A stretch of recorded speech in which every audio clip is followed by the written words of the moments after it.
the show.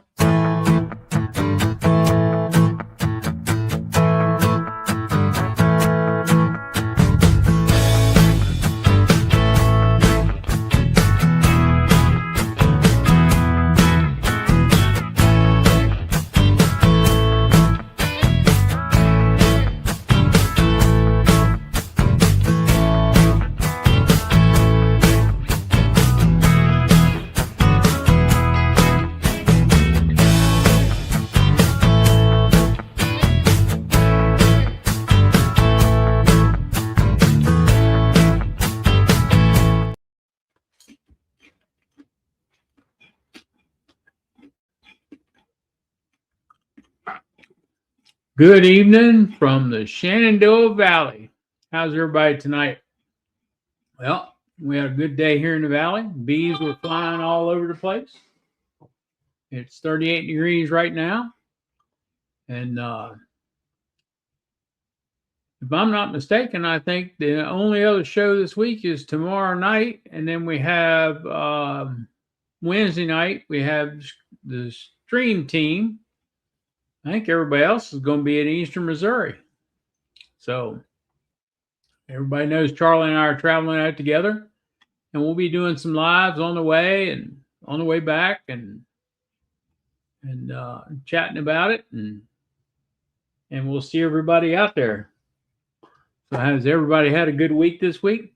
Clay said he was pouring candles earlier today. So yeah, I love pouring candles. Relaxing until you pour that hot wax all over your hands. So DC's on here early tonight. Icy Mountain, Dodd, Keith, Ben on here, Tar Heel. How you doing, Brian? Jonathan's on here. Dustin's on here. Let's see, who else do we have in here? Perico Bees is here.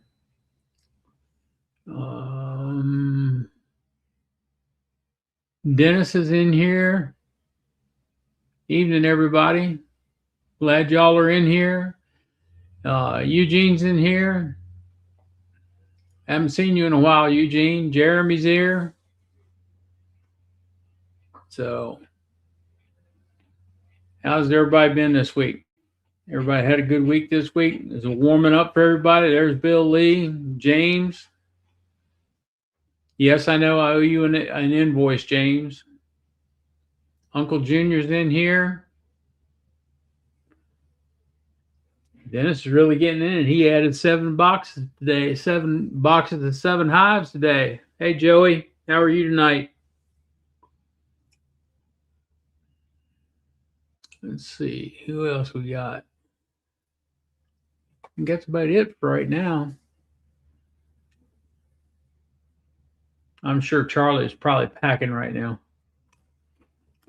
If not, he's on another channel somewhere. There's Judith. How are you, Judith? Parrot Farm.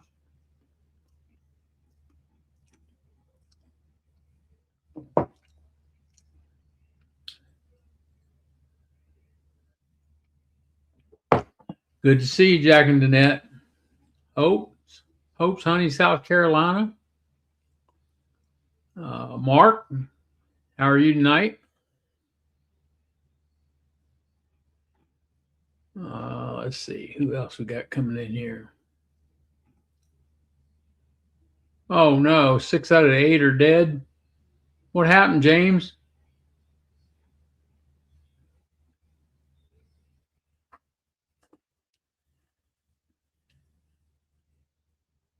Chad Lesher, I haven't seen you in a while. Good evening, night. How are you tonight?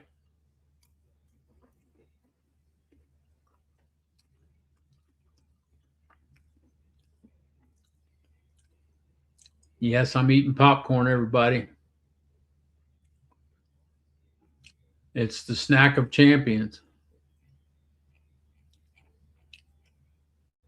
Oh, I'm sorry, Charlie. I forgot to drop the link.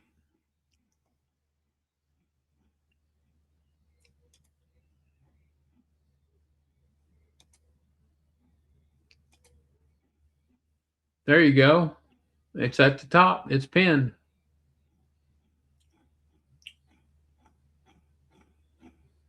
Starved, cold. Wow. Sorry to hear that, James. That's really not good. Yeah. The man, the myth, the legend, Sawmill Charlie. So Charlie's dropped a couple videos this week. Yeah, a little bit. So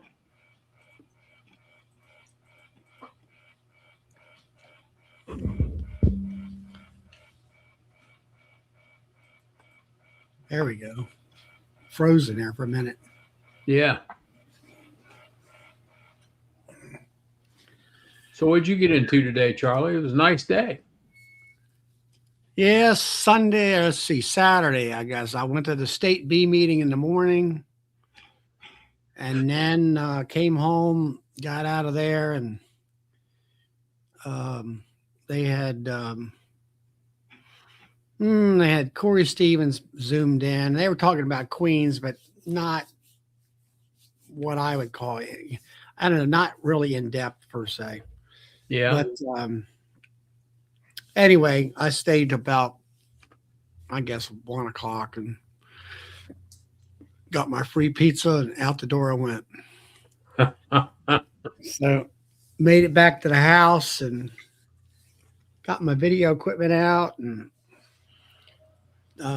showed, went through 4 or 5 hives there and showed what they were doing, put some fondant on them, checked for pollen patties. Most of them they were good on the pollen patties. I guess maybe I threw them on a week or so earlier, too early maybe. And so I think I might have, I think I had a couple of them. I did put some pollen patties on, but mostly just fondant.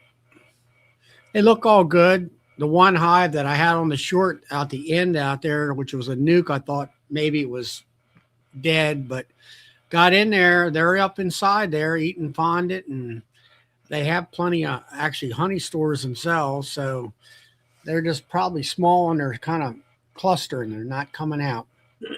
Yeah. And that kind of thing. And the rest of them are clustering pretty good. They spread out a little bit more so as it was warmer that day, kind of eating some of their honey.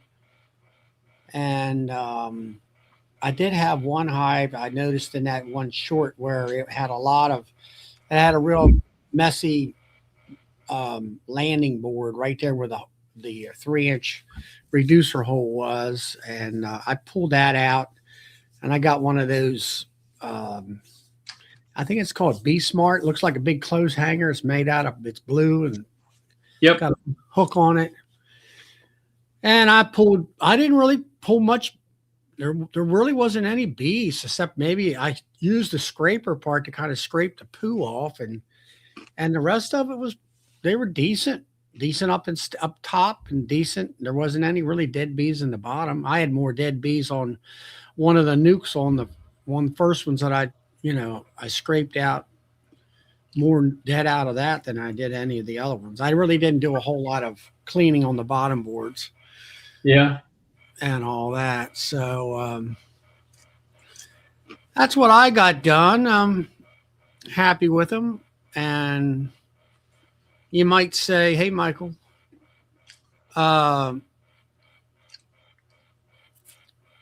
it's like they always say, take your losses in the fall. Yep. And I combined 4 of the hives that were queenless with other hives that needed bee power, and they seem to be, seems to be working out to where all my hives right now are up and running, and that kind of thing. So, did you make it up to Pennsylvania Monday? Or I guess it was today. Yes, sir. Well, I was up there this morning. I left the house at a little after 5 this morning. I was up there by 7:30, loaded, and back on the road by 10 minutes to 8, and back here by 9:15. Man, that was a quick trip. Yep, it was. I had Well, uh, I had a lot of UPS going out today, and I had an LTL pallet going out today, so I had to hurry up and get back here. The LTL pallet went to Texas. what was shipped out there, a extractor or something? No, a nail product, and there was a lot of a nail product that went out of here today. Went out UPS today as well. So yeah, things are So picking up a little bit. yeah, it's that time. Things are starting to go a little bit. We had some different ones pick a lumber up today that we did last week, and I don't know. The saw's been giving us heck because the logs are being froze because it was so cold. So now it's still giving us a problem, but it's a little bit better today. Yeah, It seemed like it's sawing a little bit straighter. well, that's And good. it didn't rain today, but it felt like it looked like it was raining because of all the ice and snow melting and kind of going across the blacktop. You can kind of notice in the areas around the state highways and stuff, the blacktop is, I'll say, or the snow is kind of receded off the shoulders of the blacktop and all of that. Hey, Matt. But so that's what's been kind of happening here. Kind of like I say, got into them a little bit. Everything is good. Yeah. Hey, Um, Phil. I don't know. It's I said some like about being it warm and they're kind of breaking the cluster a little bit to where they can maybe eat some of the honey and not so much of the fondant. Yeah. I kind of wonder whether or not is the fact that I got them enough fondant in there that they've kind of got fed. They got their bellies full. I'll say, I don't think they're going to store it, but Maybe. they've slowed down somewhat as far as devouring it. Yeah. I don't know. We'll They're see what not happens. as hungry right now. No, they're not as hungry. I don't know whether that's because they didn't have to shiver so much because it hasn't been as cold, Yep. that kind of thing, as far as burning energy up. The last 2 or 3 weeks they were running through that stuff, you know, 10 days, 7 to 10 days, they were pretty much out Yeah. and that kind of stuff. So, So, uh, Clay, Russell, are you coming to Eastern Missouri? And Matt, did Will Toothaker talk to you about his fondant?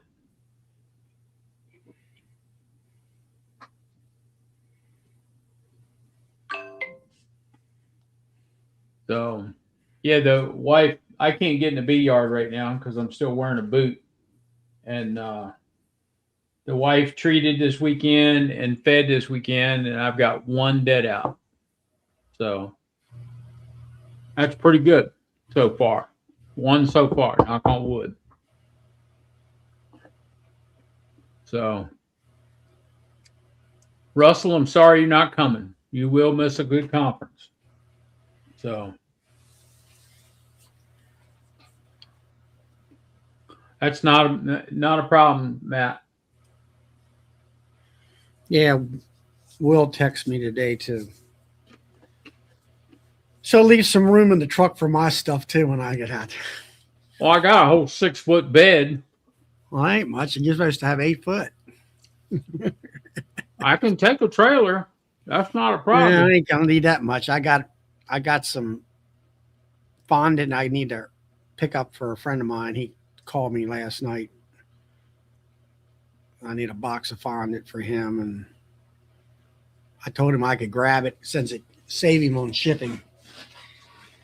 So anyway, no, it looks like a great show. It looks like a lot of great vendors.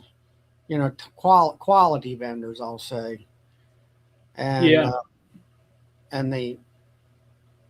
I looked at some of the presentations that I think it's already out on. Well, let's see. It's supposed to be out on Facebook, I believe. or maybe on the EMBA. It's probably on the EMBA website, the schedule. Yeah, I'm gonna look that up.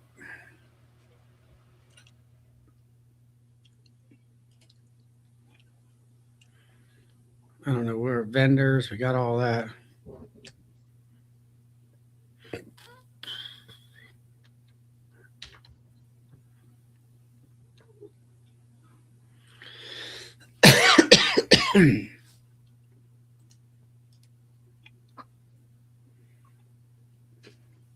Well, we'll see what it looks like. Yeah, I don't see anything.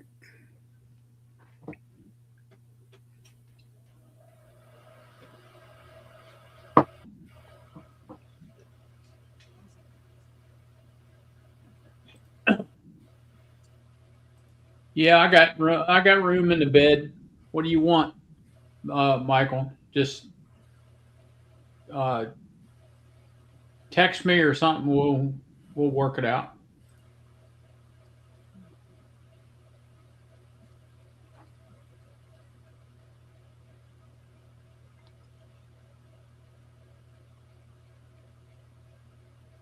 Kind of wish. Is it that far, Brian, for you to go that to come to Missouri?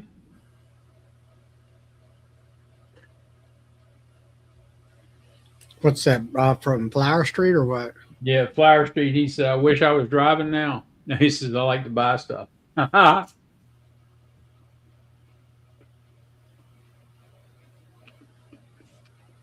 Sounds good. Sounds good, Michael. 12-hour drive. Well, that's It less ain't than. bad. It's about like us. Yeah,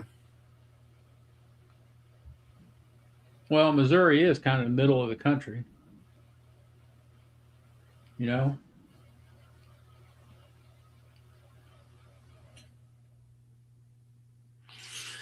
I didn't see any scheduling. So. Yeah.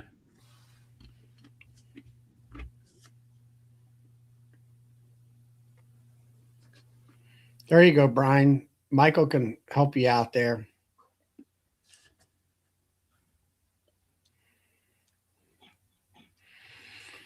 So anyway, here comes Eddie. Hey, Hey, Eddie. Eddie, Hey, how y'all doing?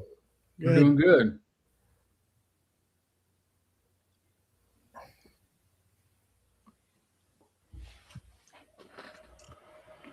I had a robbing question for y'all. Okay. Um, so I had I always have robbing problems at one of my yards. Unfortunately, it's my main yard in Folsom, and I posted a little video on Facebook, and a bunch of people had some uh, information to give me, and two different people said to spray the front of the boxes with a 50-50 bleach and water mix, and that seems strong. Y'all ever heard of anything like that? I've never have. No. Uh-uh. Doesn't that I seem mean, kind of? they're in the middle of the winter and they're robbing now. It was about a week and a half ago. About when I got to the yard, one eye was pretty much gone. I got into it; it was just robber bees. So I went ahead and moved it, put stuff in the back of my truck, uh, and was moving it away. And then they started hitting the next hive and the next hive, and it got bad. I lost everything on one rail. Um, I ended up losing 5 hives that day to robbing. I just didn't. I wasn't anywhere close to my home, so a 45-minute drive.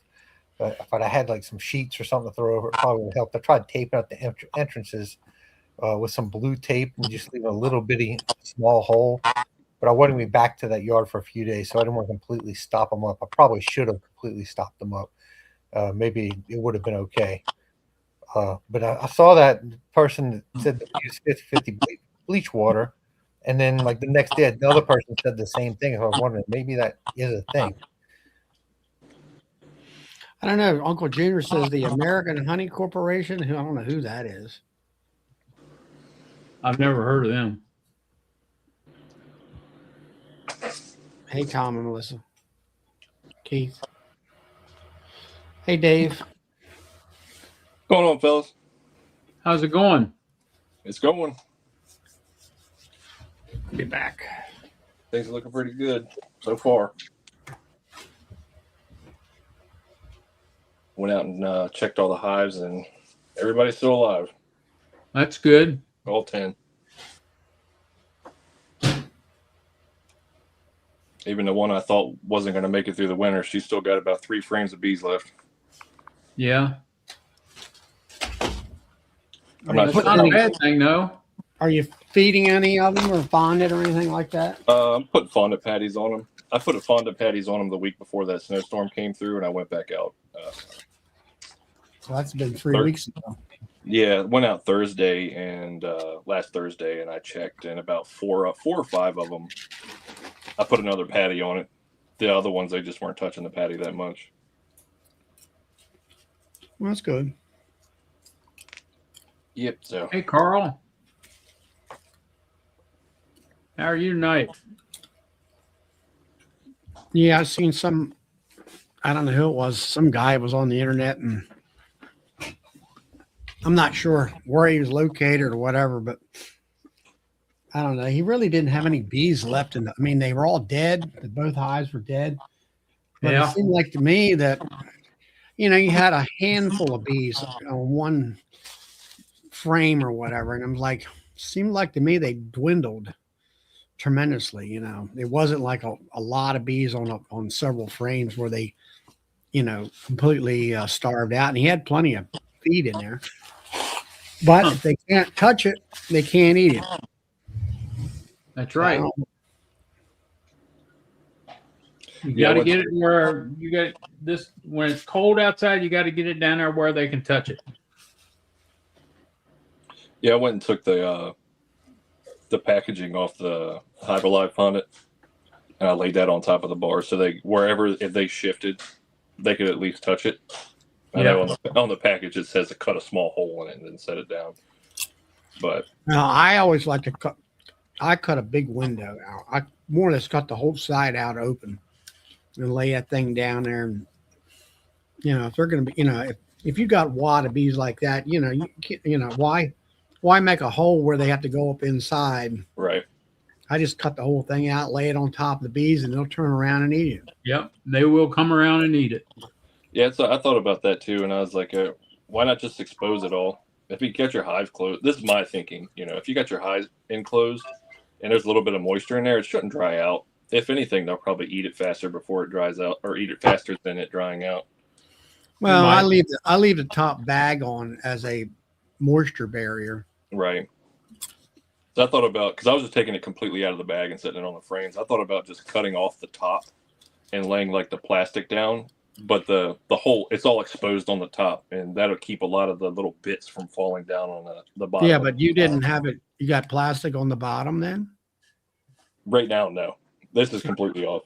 But I was thinking like that plastic would be like a layer to keep it all up there instead of it like getting to small pieces and falling down to the bottom of the hive. Yeah, I don't know. I do it the opposite way. Opposite way. Cut Where the they bottom. have they're coming up away from the heat and trying to go to it. Whereas if they're coming up from the bottom, they're all in cluster. They all got the heat running, so they can eat and keep warm all at the same time. I don't think it's gooey enough, I'll say, that I don't think it's going to drop down on the bottom board.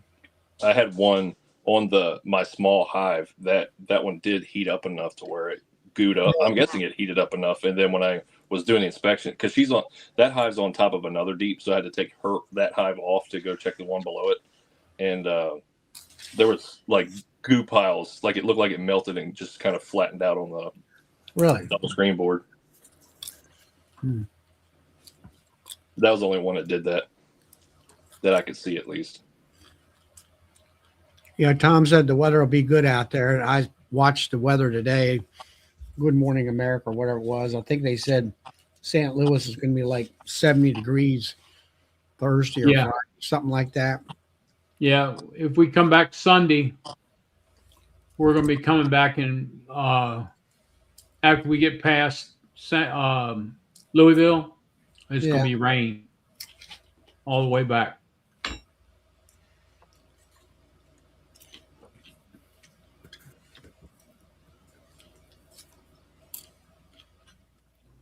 So what do y'all do to deal with robbing? Or you just not have problems?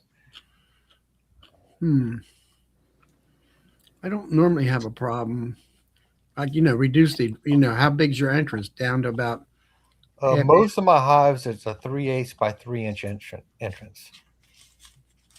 Well, if you get one that's really super robin, I'd get it down to where it's about 1 B wide, maybe 2 Bs wide, which is maybe half inch wide, so they can guard that hole. Yeah, I'll take some of that filter foam. I usually got some of that in my truck. I cut a chunk and pinch it into the entrance, just leave a little spot. But of course, that day I just didn't have the stuff with me that I need to have with me. It seems like that happens too often. And my truck is full of so much stuff, but so often I don't have what I need. Yeah, Joey says make that entrance 2 drones wide. All right. But I've had one where it was a mating box close to a big hive, and I was putting real sugar water on the top of it at that time. And they once they started on that little 2-frame box, it was dead in a half hour. Yeah. They killed everything. You couldn't. That's why I use Pro Sweet. They can't smell it, Right. and because I got everything in the same yard, and I kind of have to watch that and all. About when should So did it? we'll be switching over to liquid feedings around our area? About another month or so. Yeah, I would say next month sometime. When it gets like 40, 45, I'll say 45-degree nights and 50 plus days. I never really fed a lot in the spring. Now this year I'm going to feed. I got feed on my last yard today, finally. But as far as sugar water, I'll do some 1-to-1. I'll say next month sometime. And by that time, it should be 50 to 60 degrees continuously. It's getting that way now. Yeah. Hopefully. And it's all less next week. It's supposed to be like the lows are like down in the 20s. Well, this week, it's supposed to be averaging right around 50 degrees across the board on the highs. And the nights are a little bit on the cool side. But Hey, Uh, Charlie, I have a message for you from the innkeeper. the what? The innkeeper. She said to tell you that your room is ready.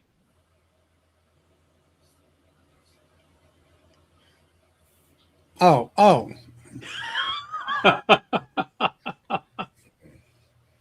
I got to get things ready. I don't think I'm going to get up the crack of dawn tomorrow.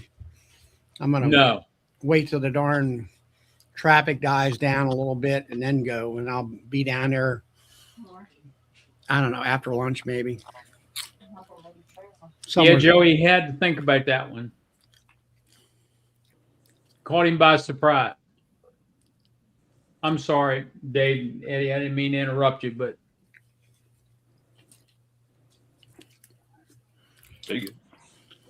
once they start robbing, you can't stop them, it seems like. Yeah, unfortunately, so far that's been my experience. I haven't come up with a way. I hear people putting sprinklers on and stuff, but I don't have that option on the yards I have issues with.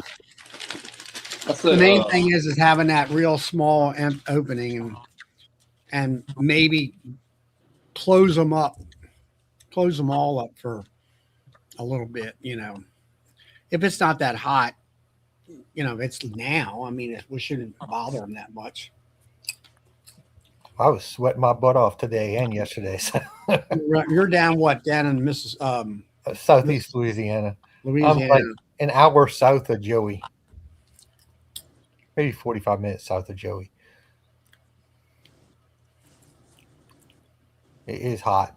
I had to unload or unstack and bring 3 pallets of frames into my honey house. I was dripping wet after that. I was watching some of Bob Benny's videos. I had them on autoplay, and he was saying something about robbing. How he used to take a net. It was like a real thin, like I don't want to say cheesecloth, but a real thin net, and he used to throw it over top the hive, Yeah. and all the bees would stay in the net that were in the hive, and then nothing could get in. I was thinking about looking on Amazon and getting some of those mosquito nets they use for camping and stuff, and I might keep a few of those in my truck because that doesn't take up much space at all. It was a thought. I said I was not prepared, and I definitely wasn't expecting them to just jump from one hive to the next hive and the next hive like that.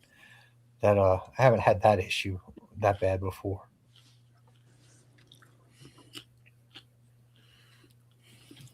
And you just showed up and that happened? You didn't have any of them open? No, that was happening when I got there. I mean, I'd been there for a little while, but I hadn't been to that part of the yard. I wasn't having an issue on the other side of the yard. I walked over there and, oh, what's going on over here? At first, it just looked like a crazy amount of orientation flies. I started looking a little harder. Oh, this isn't good. I opened it up and they were dead. It was just all robber bees. And it was still full of honey, so I felt like I should get it out of there. And I think that was probably a mistake. I probably should have left it right where it was and let them clean it out. So when I pulled it away, they immediately started hitting the hives that were next to it. So maybe I should have just left it there and let them clean it out. And maybe did you know which hive was doing the work doing that? Doing the robbing? Mm. It was probably a bunch of them. I mean, there's about 50 hives in that yard. Well, now there's about 43 hives in that yard. I think they kind of, once it starts, they all kind of gang up on them, it seems like to me. Mm. Is there a lot of things blooming down there? You got pollen going on? Oh, we got tons of pollen coming in. Like today, I was gonna say, you ought to have a lot blooming down there by now. Yeah, we don't see I don't see a whole lot. I know the red maples have been going, but we got yellow pollen coming in, like a beige, a green, like a gray color. I don't know what the world that is. There's a bunch of different color pollens coming in, and it's coming in heavy. I guess would they be going after just the nectar sources? Or there's not that many nectar sources going on? They're looking for honey or something? Yeah, I don't think we have a whole lot of nectar flow going. I mean, there is some. I definitely saw fresh nectar in the hives when I was in the hives this week or last week. But I think it's not enough of a flow to discourage robbing yet. I don't know. It's been frustrating for me in that yard for the last 2 years. I got a buddy, Kent Williams. He and I would talk about it all the time. Not the guy in Kentucky. We have one here. It's Kent Williams, and he doesn't understand it either because he's got 90 hives in his yard. So I figured I said too many hives there. There's a lot of pressure, maybe. So now he's got 90 hives, and he does not have those issues. He came and worked bees with me one day. I'm like, it's a dearth. We got to be quick. And I mean, it doesn't take any time before it starts and got to close stuff up.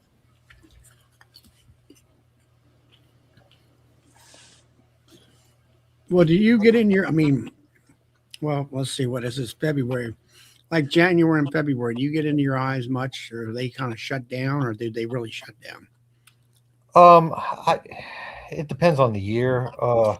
I didn't get into them. Did I get into in January? Only thing I did in January was put fondant on. I didn't move frames around or anything. I just popped the lid. If they weren't heavy, I popped the lid and put a fondant patty in there.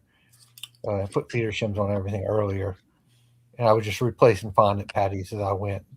And this, I guess it was Wednesday, Thursday was the first time I really went down into hives. Last week, I started going down into hives in all the yards to kind of figure out where I was at. I thought I'd be a little bit farther along than I was. I was only averaging like 3 frames of brood in my Folsom yard. And my southern yards are more like 4 to 5 frames of brood. In most of the boxes. I mean, some of them, I have one hive that had 7 frames of brood. They got the pedal to the metal.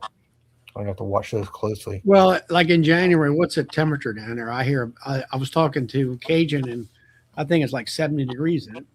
Sometimes, yeah, we had some weird cold spurts this year, but What, yeah, all of a day, maybe? what's that? All of a day, maybe? We had about 5 days, I guess. Ooh. Yeah, no, it's nothing compared to what y'all deal with. But it's in some ways it's worse because our bees just fly through the stores. Because there's so many warm days, they go do all this flying and they're not getting anything. They're just burning through stuff. Hmm. So hives got to be really, really heavy down here. Well, that's what I think is going to happen this week is I put the fondant on ours, and it's going to average, or we're going to have about 5 or 6 flight days. And they're going to go out, and the fields, you can start seeing the grass coming through because it's been melting today, but there's nothing out there. And they're going to burn up everything. I've been seeing a lot of my bees flying around the house, and they come up to me thinking I got something, because sometimes I wear like a bright blue shirt or something, and they just come right up and land on me thinking I'm a flower or something. Mm-hmm. It's all over the place. They're all over my cars, just looking for something. I had bees, I think they were building comb on fondant, which I didn't think they would do. But a lot of the hives I was giving fondant to, I ended up with white wax up on top in the bag and around the edges of the bag and stuff. I wouldn't have thought that would have been a thing. Y'all ever experienced them actually making white wax on fondant? Yeah, I would think so. I mean, they can make wax if they want to. Sandy there, she said, or not Sandy, but Matt, he's had wax drawn on his fondant. Okay. Of course, it is Matt's magic fondant. Yeah,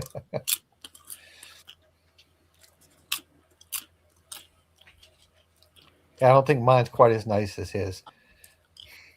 It takes me a lot longer to make it too. I gotta figure out how he does it so quick. It's an all day process when I do fondant, but I'm doing 100-pound batches at a time. That could be part of the problem. Clay or JW wants to know how many hives are in the robber yard. There were 50. Now I think it's down to like 43. Okay.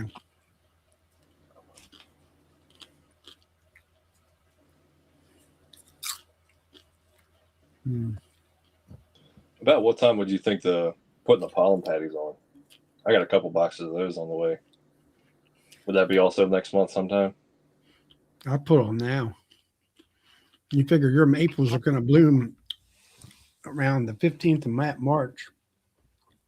And that's when the pollen starts coming in. And that's when they'll turn their nose up at the pollen patties. Right. And I look at right now, things have just started to change. The daytime temps, if it holds, we're at 50 degrees.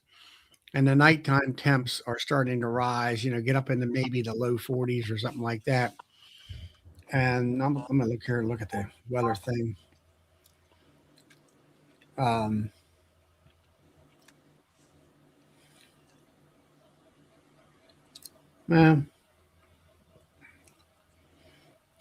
This week's 45 to 50 degrees. Next week, it's supposed to be a little bit cooler.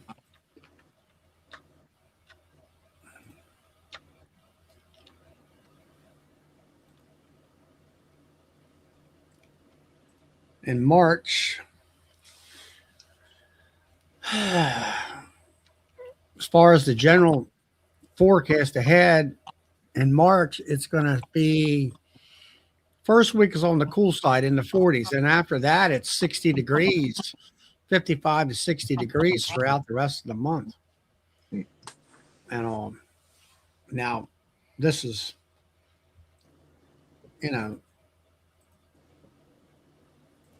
I don't know how accurate that's going to be, but the local weather is always a little bit warmer or cooler. But like I say, as far as the growing degree days and the pollen and all that stuff, you watch some of those governmental maps around our areas right around the 15th of next month. That's pretty much true. You know, Yeah, I didn't get down into my hives. I just popped the lids and checked to see if they needed fondant or not. They're actually trying to rear brood or not. oh, it's the bees up in the top, and pretty good sized clusters and stuff. You can see the bees or what? Yeah, it was like basketball sized clusters on 8 of them. One of them was kind of down. My mean hive, they were down in the box a little bit. Well, what I'm getting at is right now they're already started. She's already started brood. Maybe not a lot, but a fair amount. Just a little. I'd be dropping. I drop the pollen patties on her, at least a half a patty, Right. and let them eat that. They're trying to kickstart them. Yes, You I'm know, hoping.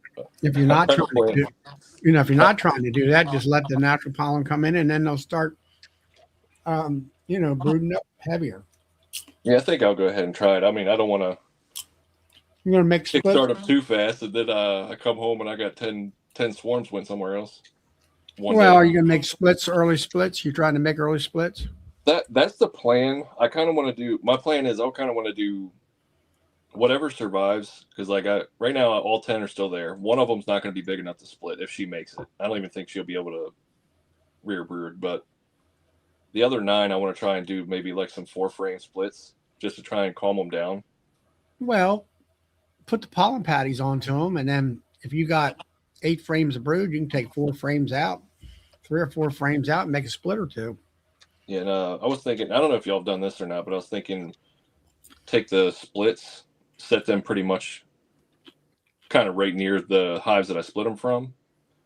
And then Carl's up in, he's about 3 hours ahead north of me. He's up in Wilkes-Barre, PA. He's dropped a half a pound of patty on his stuff yesterday, or probably. So I don't know how your beetle problems are, whether you got any beetle problems now. Well, I'd go a half a pound on there, easy. I probably had like 15 to 20 hive beetles all last year. I rarely seen them, but I also got the diatomaceous earth in the bottom of I got that in the bottoms. Well, it's a thing, like I got carpet and keep them in 100% sunlight, and I don't have that beetle problem. Yeah, so Eddie's down there. What you're in sandy ground, ain't you? I'm ecstatic if I only have 50 beetles in a hive. But I would put the pollen patties on there now, Dave. All right, when they show up, I ordered them from Hive Alive. They should be here this week. I'll go ahead and drop a half a pound on each one of them. See what goes on with that. But yeah, I was planning on splitting them just to, so they don't swarm too quick, and taking the original hives and then whatever, if they draw a frame out, just take 1 frame out of it every week and just drop it in the split hive to kind of boost it up a little bit. I don't know if that would be something good or not. I mean, it wouldn't hurt. It's not like I'm taking the whole hive and splitting it again. It's just 1 frame. If they happen to draw out a brand new frame, I'll just take that brand new frame and drop it in the split hive just to help them out. Yeah, I mean, that could work, Dave. And then possibly, if they beef up enough, maybe get a box of honey off of them this year. Yeah, I mean, you'd be working it like a single brood box management. Yeah. Biggest thing is you get in there now, when you get in there where, let's say, continuous 50-degree days, put some 1-to-1 on there and start feeding snot out of them. They'll draw that wax out. Yeah, they'll draw that comb out for you. Yeah, I got a bunch of 5-gallon buckets. I'm done with the gallon jugs. I'm upgrading to the 5-gallon bucket. I had 10-gallon jugs and carrying 3 out at a time or 4 out at a time. I got tired of walking back and forth. So. What do you got? 1-gallon buckets that you put on top of the hive? No, they were 1-gallon milk jugs that I was filling up and carrying out there and filling up my frame, filling my frame feeders up. I may have run across a source today for inverted sucrose. So, wasn't that what you Pro Sweet? You mean? No, inverted sucrose without the corn syrup, without the solids in it. I got to work it out to. I either have to buy a tanker, or I have to buy it by the tote. And if I buy it by the tote, then I'll be selling the 5-gallon buckets of it mixed with strong microbial super fuel with the apis in it. What's his? I think he's over in California. He just moved to Tennessee as a beekeeper. He just posted a video about doing almonds right now. He was buying Matthew things by the Walker? tanker. Say what? Matthew Walker. He was in Yeah. Florida. He's about to move to Tennessee. Yeah. He was buying things by the tanker load, but he also had totes at his yards, Yep. and the tanker would just show up and fill the totes up. I don't know. He's using corn syrup. Is he? Yeah. But see, a tanker is 9,000 gallons. That's a lot of totes. That's a lot of totes. And it's a lot of money.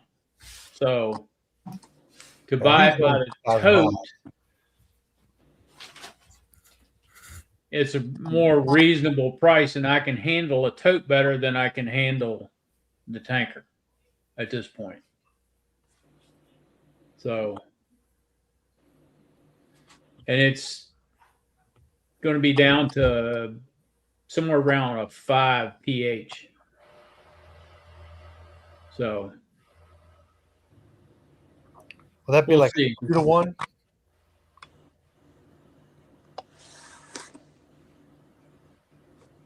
You were saying Will that be like a 2-to-1 sugar to water?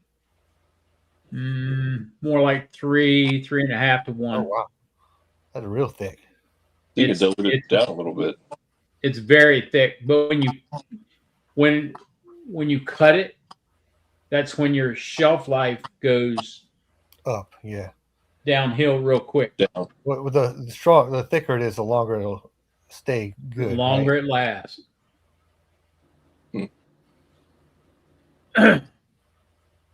Yep. So that's why I was getting that ferment smell, that alcohol smell. When I was basically doing 1 to 1.5, Yep. kind of thinner syrup, and after Yep. like a week, I would get a small alcohol smell in the hives. Yep. It's fermented. The bees won't take it after it starts smelling like that. I think mine took it. They drunk every drop. That's a good thing, though. They're probably drunk off their wings there. I've had fermentation problems in one of my southern yards 2 years in a row, and it's not fun. How big of a container are you feeding with? Oh no, I was having fermentation problems in the comb. In the comb. Oh, Yeah. I get my syrup out quick enough to where I don't have a problem with the fermentation. Early on, like right now, I mixed some Hive Alive in it to just extend it. 'Cause I'm not going to take it that fast right now. But yeah, I haven't had any problems with it fermenting my sugar syrup. I mix it in a 55-gallon drum. I need to upgrade to a tote. That's one of my plans next year because I got to do 3 batches in the drum to feed everything, and it's become a little bit of a pain.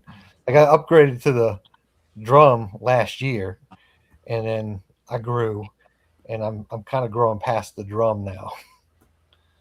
yeah. You do a 250 gallon tote, you'll have about 100 gallons of it left over. Yeah. That's like I said, I just need to get I can't handle a tote right now. Like I just don't have a way. My truck can't drive that around, so I got to get a trailer to do it and stuff. So it's gonna have to wait another year. I'm gonna have to keep doing the 55-gallon drum this year at least. Yeah. I mean, like I said, it's a lot better than what I was doing before, which was these square 6-gallon containers, which, and carrying those things around will kill you. It's heavy. Yeah, they're heavy. Yeah. Well, can you drive to your hives like I do?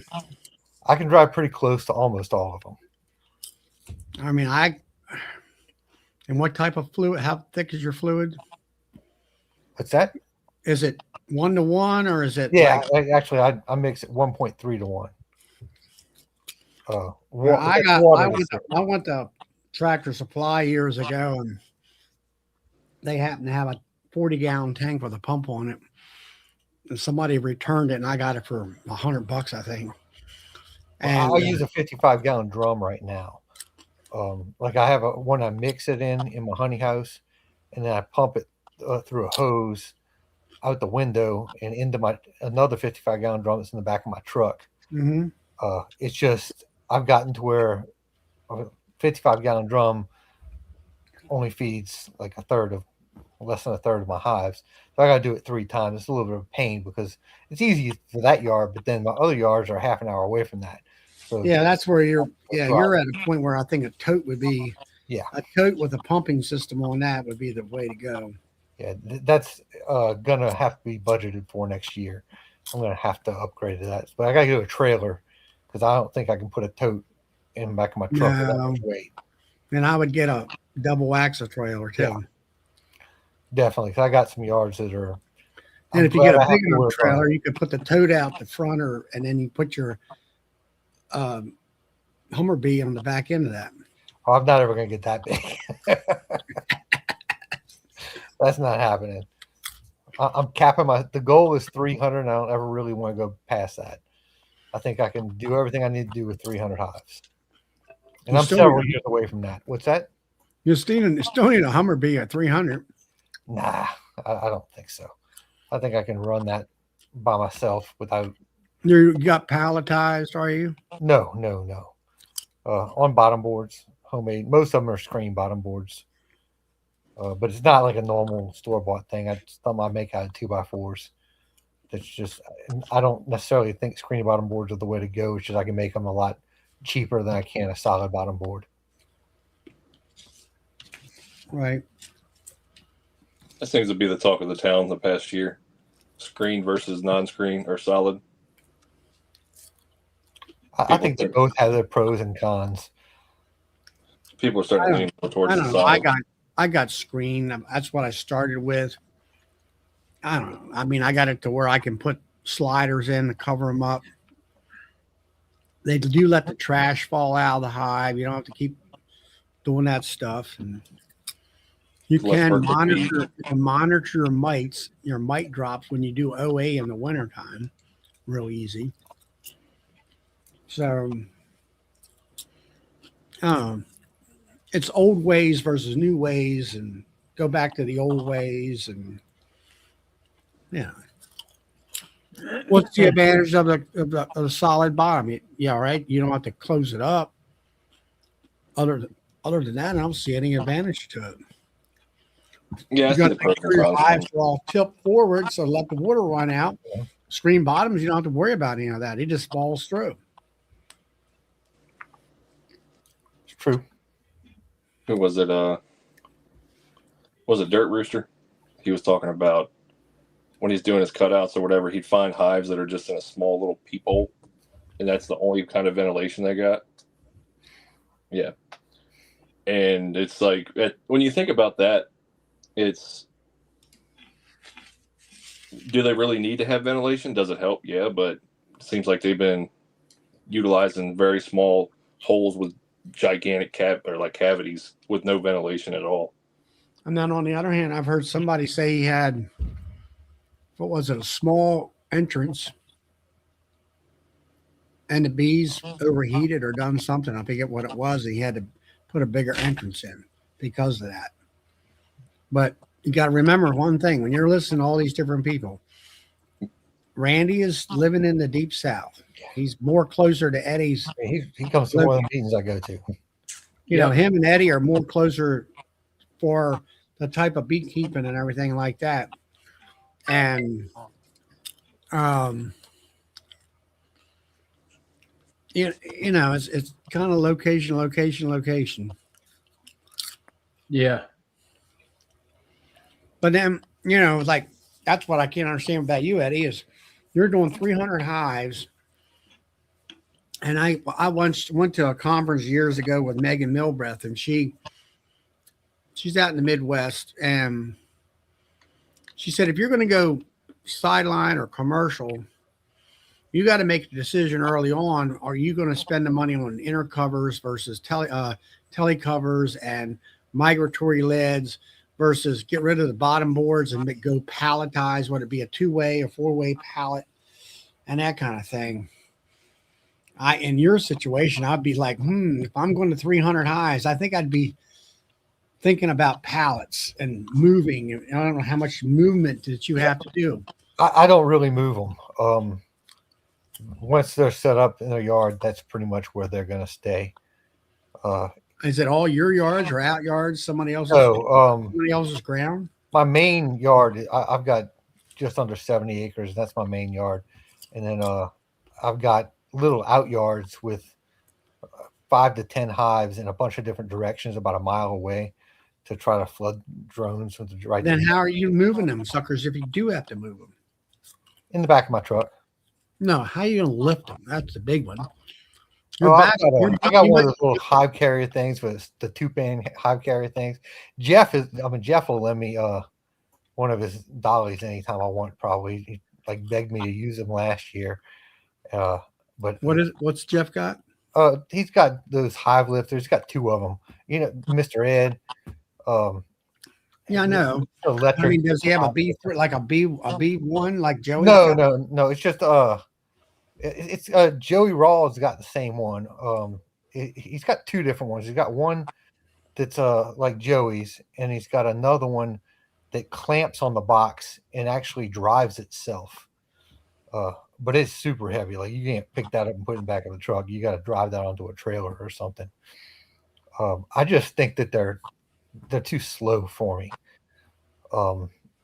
I'd rather I get somebody to help me, and I got a hold of one of those 2-man carriers, and it's not hard at all to load stuff up. And I've done it by myself too. I mean, if I gotta move stuff around in the spring, they're not really heavy.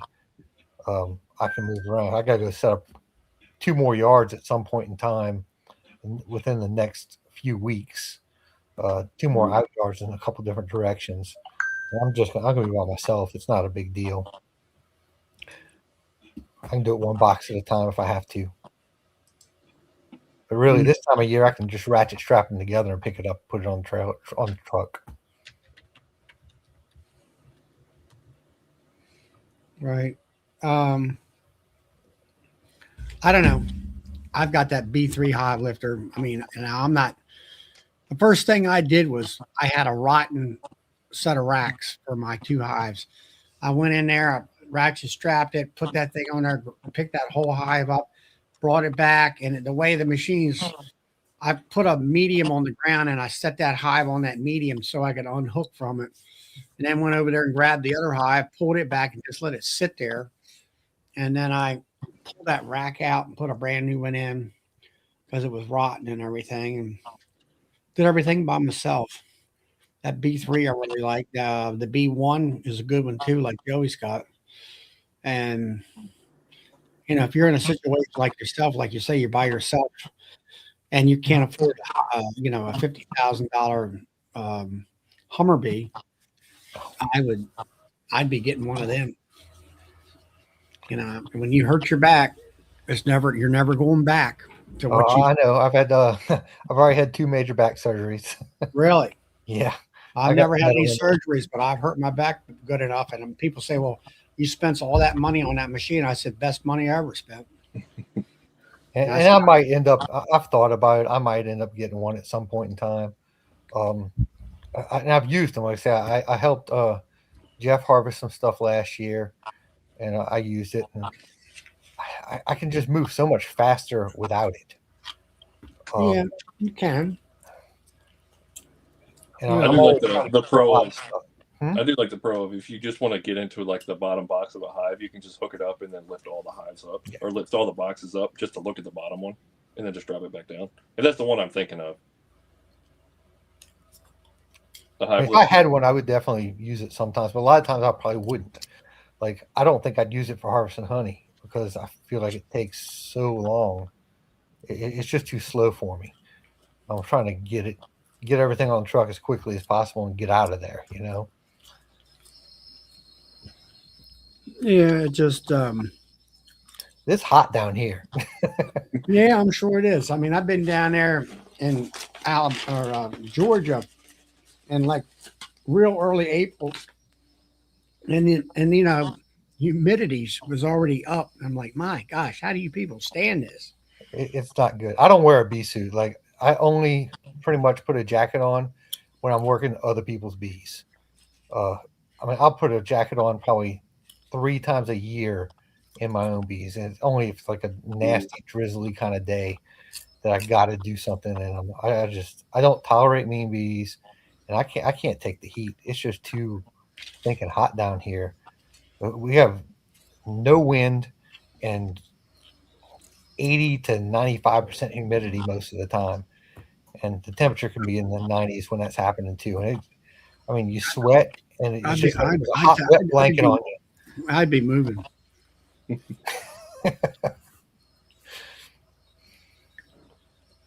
Buy one of those clip on. I think it was at DeWalt or Milwaukee or whatever. They buy them. They clip onto the bottom part of your shirt, and you like put them in your belt buckle, and they just blow cool air up. I don't think I've seen those. Yeah, they got there's the ones that also that I've seen them in beekeeper book or like beekeepers wear them. They put them around their neck and it blows air up at you. And then there's the one made for Milwaukee batteries and DeWalt batteries. They literally like you just clip your shirt into it and then it sits underneath your shirt and blows air up. And then you hook it to your belt. I might have to look into that because I got a whole bunch of DeWalt batteries for my I'm going to be vaporizer. moving tomorrow to go to I think Bill's. it's best if you use like the if you got the thin batteries. Go out You don't want a big old bulky batteries on your back. Yeah, most of mine are the 8 amp hour.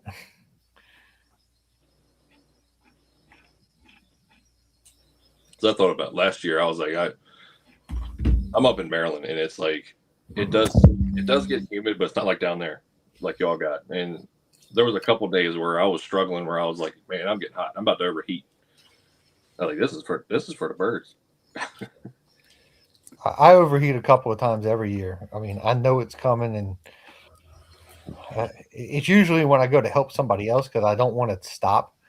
You know, I'm helping them, I want to keep going, and when I'm helping somebody else, it means I usually had to put a jacket on, and I'm not used to wearing that jacket, so I'm just a lot hotter.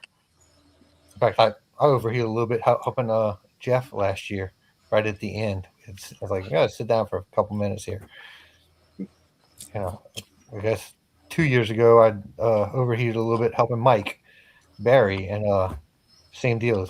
I'm just not used to wearing a jacket. When I put one on, it's too hot. So is your bees pretty calm? They don't sting you? I get stung here and there, but if they really get after me, they get an H on the lid, and if I come back again and they get after me again, they get that second H, and I make a note that I need to bring another queen. They don't get 3. The third strike, they're gone. You know, they're gone before the third strike happens. I have very calm bees. I work my bees in a t-shirt. I mean, I wear a veil. I probably don't need to, but I'm not around. I'm not close to anybody if something bad were to happen, so I always wear a veil just in case. But yeah, my bees are very calm. I'm very picky about that. I don't want to be miserable working bees. You know, if you're getting lit up, it's just not fun. No. I got one guy, he's a neighbor, he's got bees. And so he comes over and he helped me harvest honey, where he does a lot of the lifting.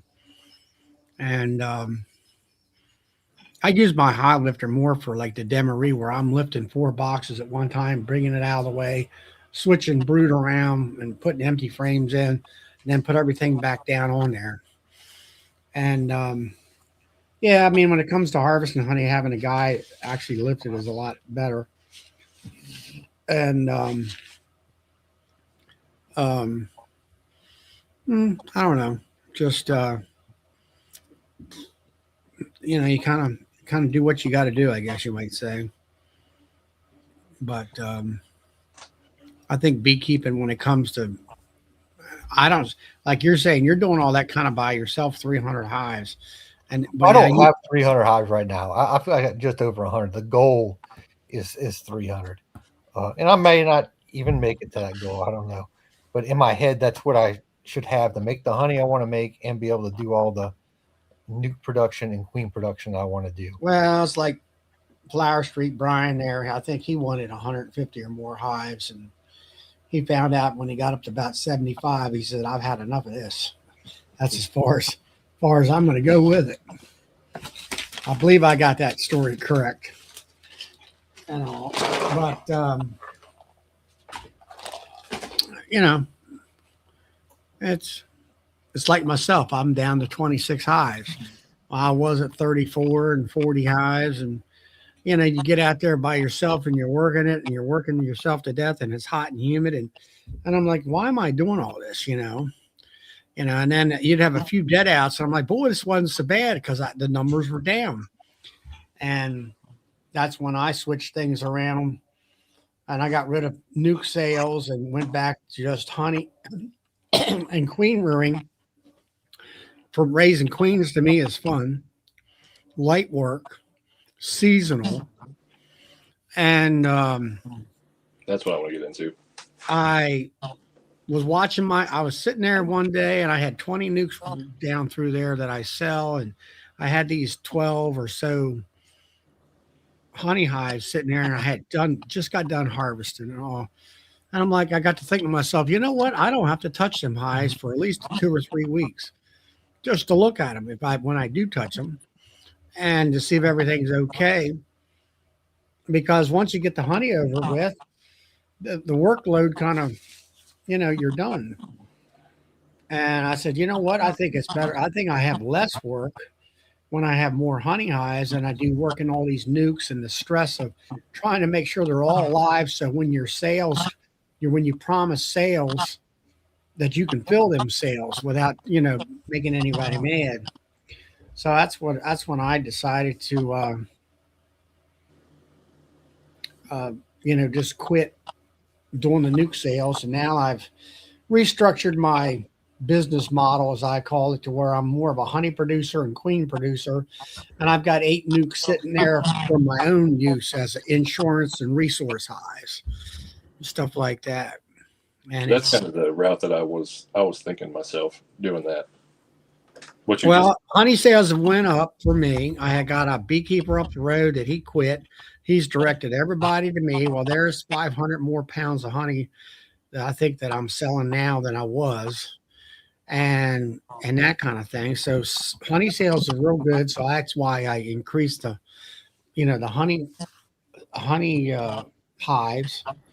And this year I didn't have to worry about making sure come springtime I had 20 nukes out there to be able to fill orders and stuff like that. And I just, it was a lot less stressful, and it was made beekeeping more fun for me.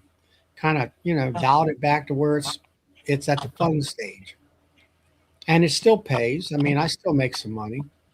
I ain't going to make no living at it, but, the bees pay for everything, and I still have a little bit of a profit on top of that.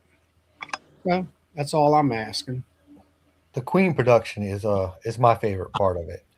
I like that. I enjoy the most. To me, it's a game. Be a game between me and the bees. If I grafted, I went to Bill's class, got my cell builder set up good and strong. I dropped in 30 cells, and 28 came out capped. That's fine with me. Yep. I take that. Man. And I've had the incubator set up for years, and I've got mating boxes. Now this year I got I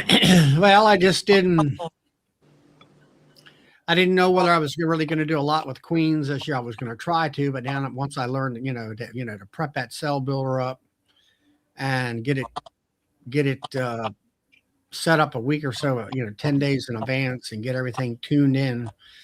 And that's the same idea or principle I've got to do with. I got 30 2-frame mating boxes out there I built, 6-7 years ago. I need to, if I'm doing my demery, that demery is sort of an opportunity to pull brood frames out with bees with no queen on them, place them into those 2-frame mating boxes, and lock them up and get them used to that, where the bees are hatching out and they're going to stay there. And then this year I will go out there and drop cells in instead of trying to pull with mated queen, or not mated queens, but virgins. I didn't have the success rate as getting mated as I did with cells in the past and all that. Hey, Travis. I seen Mike there too from Easy Ox. So Yeah, I hear that a lot, that people have a harder time getting the virgins mated than they do with the cells. And I haven't seen that. It seems like it's about the same. really, I mean, I yeah. don't know. I talked to Mark Miller, different ones. I've walked the queens in. I've caged the queens without attendants and put them in that way. I put them in the hives with attendants. Mark said to put only like a quarter inch of candy in there so they get ate out within so many hours, and to do it that way. And I'll maybe try that this year. But and then I've talked to like Robert that comes on here. Um, he has better success with cells. When I was doing it prior to, I got too busy for about 3 or 4 years there. Prior to that, I was dropping cells in the mating boxes out there, and they would come out, they would get mated, and everything was fine.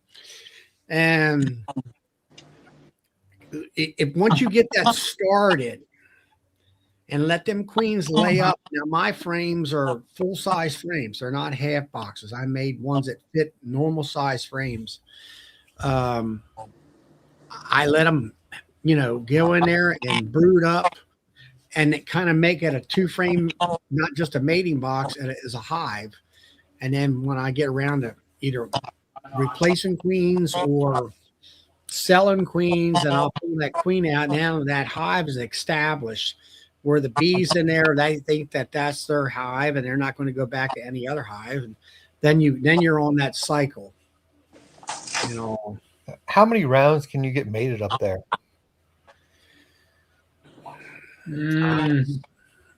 Let's see. It all depends on the weather in the spring as to when we start seeing walking drones, mature drones. I can do 3 months. I can do 12 weeks. Yeah, I can April, stretch it out. You can do it May, June, and July for sure. Yeah, I can stretch it out till first week of September is the last round I drop. You can kind of push it that too. Yeah. Yeah. Then after that, you take the chance of not getting them back because of the birds and the dragonflies around here. Yeah, the dragonflies down here come about sometime in June. They just, they get ridiculous. I mean, it's all wetlands down here. Yeah, now see, we don't have I don't see dragonflies around my area much. Yeah, see, we drop cells, middle to end of August through the first week of September. If I drop 50, I might get 20 of them back mated because of the dragonflies. That happens to us in June. About June, it happens. And as soon as I start seeing those big orange dragonflies, I might as well stop. I mean, my success rate's going to go down. Yeah, but you're down there in that swamp territory. That's why. Yeah, when I see them sitting on the fence post out there at the mating yard doing this with the wings, yeah. Oh, there'll be 3 or 4 of them on top of every box in the yard. Really? They're everywhere. Yeah.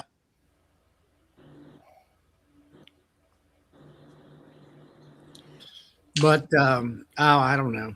Just it's you do the 2 frames. Huh? When you do the 2 frames, do you ever have a problem with them trying to swarm out of there? Or no, because they're going to be pulling the queen out before you do all that. Right. I'll have to say this, David. If I had to do it all over again, I think I would go with 3 frames. But then I sit here and think about that, and I'm like, why make a special box at 3 frames? You might as well get a 5-frame nuke box and put a feeder in it. Put a feeder in it, and then you're at 4 frames, and that's about right. That's about perfect. Well, you can get a big wide feeder would take up 2 frames, or you can get a following board or something like that and put it there. Or you can take a following board and put like a big piece of insulation or foam, styrofoam in there. That kind of holds that space, not so they can, where the bees can't go around and chew on it, I don't think. But you could put a space holder in there to where they only have 3 frames or 4 frames, or Yep. use a frame feeder in there. And that's kind of where I'm at. It's like, make it multi-purpose type of thing. I got a bunch of deeps that I can just cut 2 grooves in. I can put coroplast boards down to. I divide it into three frames, kind of queen castles, and a different bottom board that goes on those, obviously, where the entrances are in different spots. Those work all right. Yeah, I don't know. I've heard some pros and cons on that, where if they hear the other queen chirp on the one wall, they'll kill that queen that's over here if it's still in a cell on this side. I don't know whether people have had any experience with that or not. Yeah, I had mating boxes made last year that are almost 6 frames. So if I take that double medium or double deep feeder and put in there, that knocks it down to 4 frames, and that's worked out perfect for me. Yeah, I was debating making my own boxes this year, like 5 frames. There was a person somewhere near you, Bill. I don't know, not necessarily near you, but on the other side of the mountain, like as you're going to Harrisonburg. They had about 205 frame nuke boxes for sale on Facebook Marketplace. I thought about grabbing them, but they sold them before I could get anything. But anyway, I was going to use those for that reason, for doing queen rearing. But then I was also thinking, I have the was it the 1 gallon feeder boxes? Yeah. Or feeders, like where you can, if you you can smash 9 frames in there. Whereas if you go to the 1.5 gallon, you have to have 8 frames in the top box. Yep. Yeah, I was thinking about making it a little bit bigger, just to put the gallon one in there, so I could have 5 frames in those boxes still. Yeah, if you make it like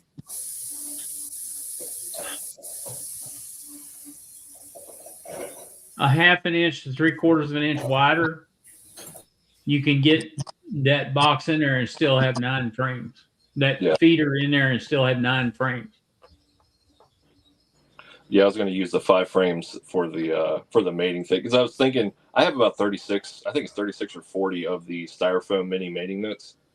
Yep. And those things they work, but they're a pain in the ass. And I also kind of wanted to where it's kind of simplifying it using just the deep frames. That way I can take them out. Say they fill it up, I can take some frames out of it and go drop it in other hives that may be lacking. Well, see, that's what I did. That's why I made those. I copied. What was his name? He's still on the internet. I forget what his name. He had those 2 frame mating boxes, but they were full size. Everything was interchangeable. Yeah. And all that. Now I got that Defender hive, and I got those 1/2 frames from Mike.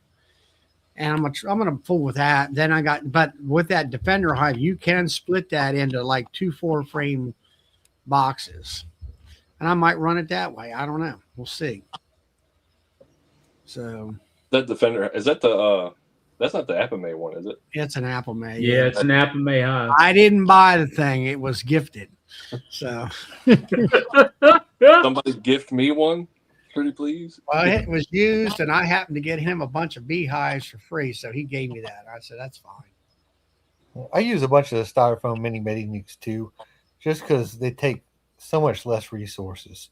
Yeah, I don't have enough resources. Yeah, they do, but a good strong wind comes up, and you're going to lose them. Yeah, I had a brick on top of each one of them. Or a bear. I strap them to a cinder block, but. Or a pallet. Yeah. I don't know. I mean, the other thing with Apame hives is that they are no good when it comes to my hive lifter. That's for sure. Yeah. And all that. But I was looking for, I'm trying to find something because I got the queen rearing bug last year. I really like that. And I started at the end of the year, so I couldn't really get going with it. And I really want to do that a lot. And I was thinking of making my own kind of Defender. I saw that on whose channel is it that has they put the frames in the Defender? Michael. Is it Michael? 21st B. Yeah, 21st B. And Michael. I was thinking about making my own box version of that because I kind of like it's more spacious than the mini mating nooks because like those nooks they You fill up so can, fast. but I mean, it's like you just said there, though. If you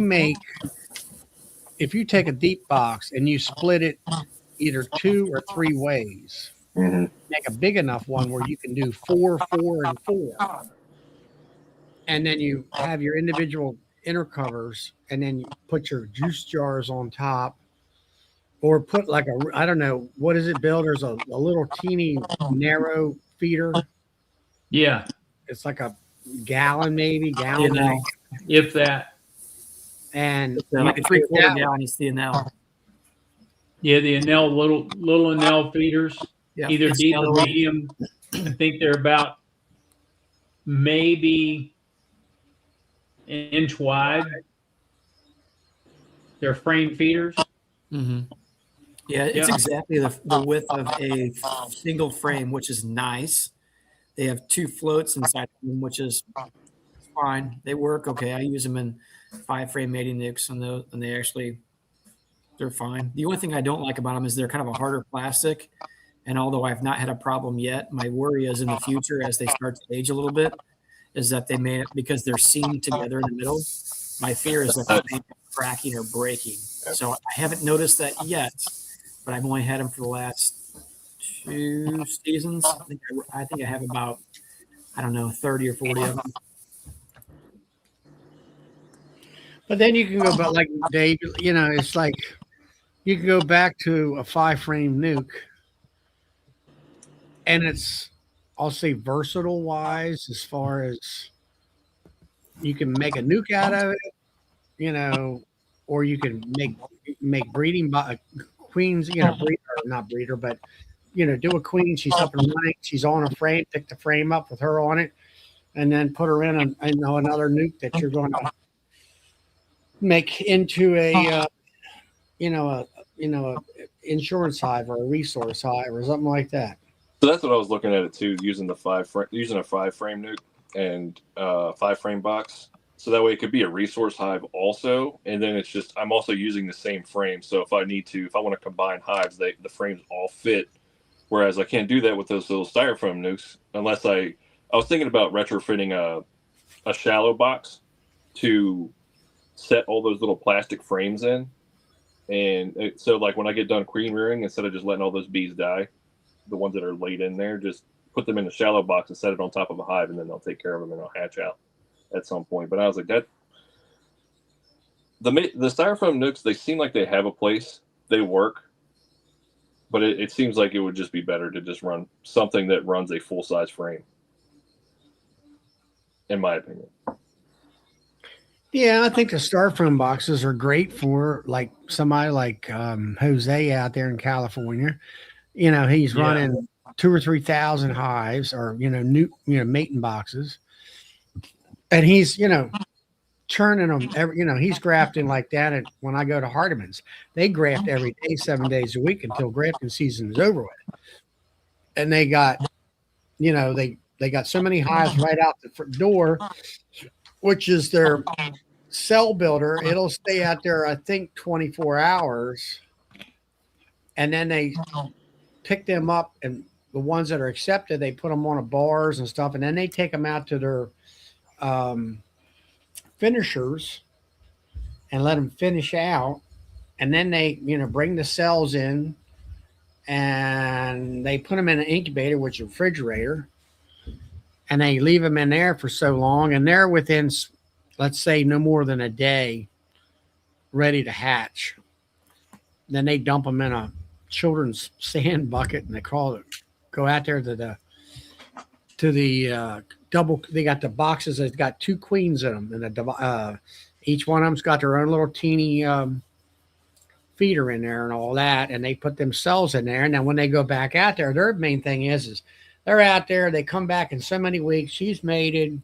They got hives out there with grown frames to mate all those 2,000 queens, which is probably, if there's 1,500 boxes out there, there's 3,000 queens potentially to get mated. And they mate. They go out there with pickup crew where I've been out there with them. There's the queen. They put her in a cage. You put in 7 tenants in that cage, cork it, and they're done. And that's just the way they do it. And the small things like that works fine. But in your situation, cut all them steps out with all that different equipment and just say, okay, we got one box that can do multifunctional stuff in your situation. And Am I causing the feedback? somebody is. Yeah, it's feedback coming through you because when I muted your mic, Dave, it stopped. How about this? When I talk, I'll just unmute mute myself. You got another. Is it coming around the other? I just using it on my phone. The I have nothing YouTube else side on. shut off. The YouTube side shut off, and just the StreamYard on. 1 sec. Be right back. Just Hi, Tom. Dead air.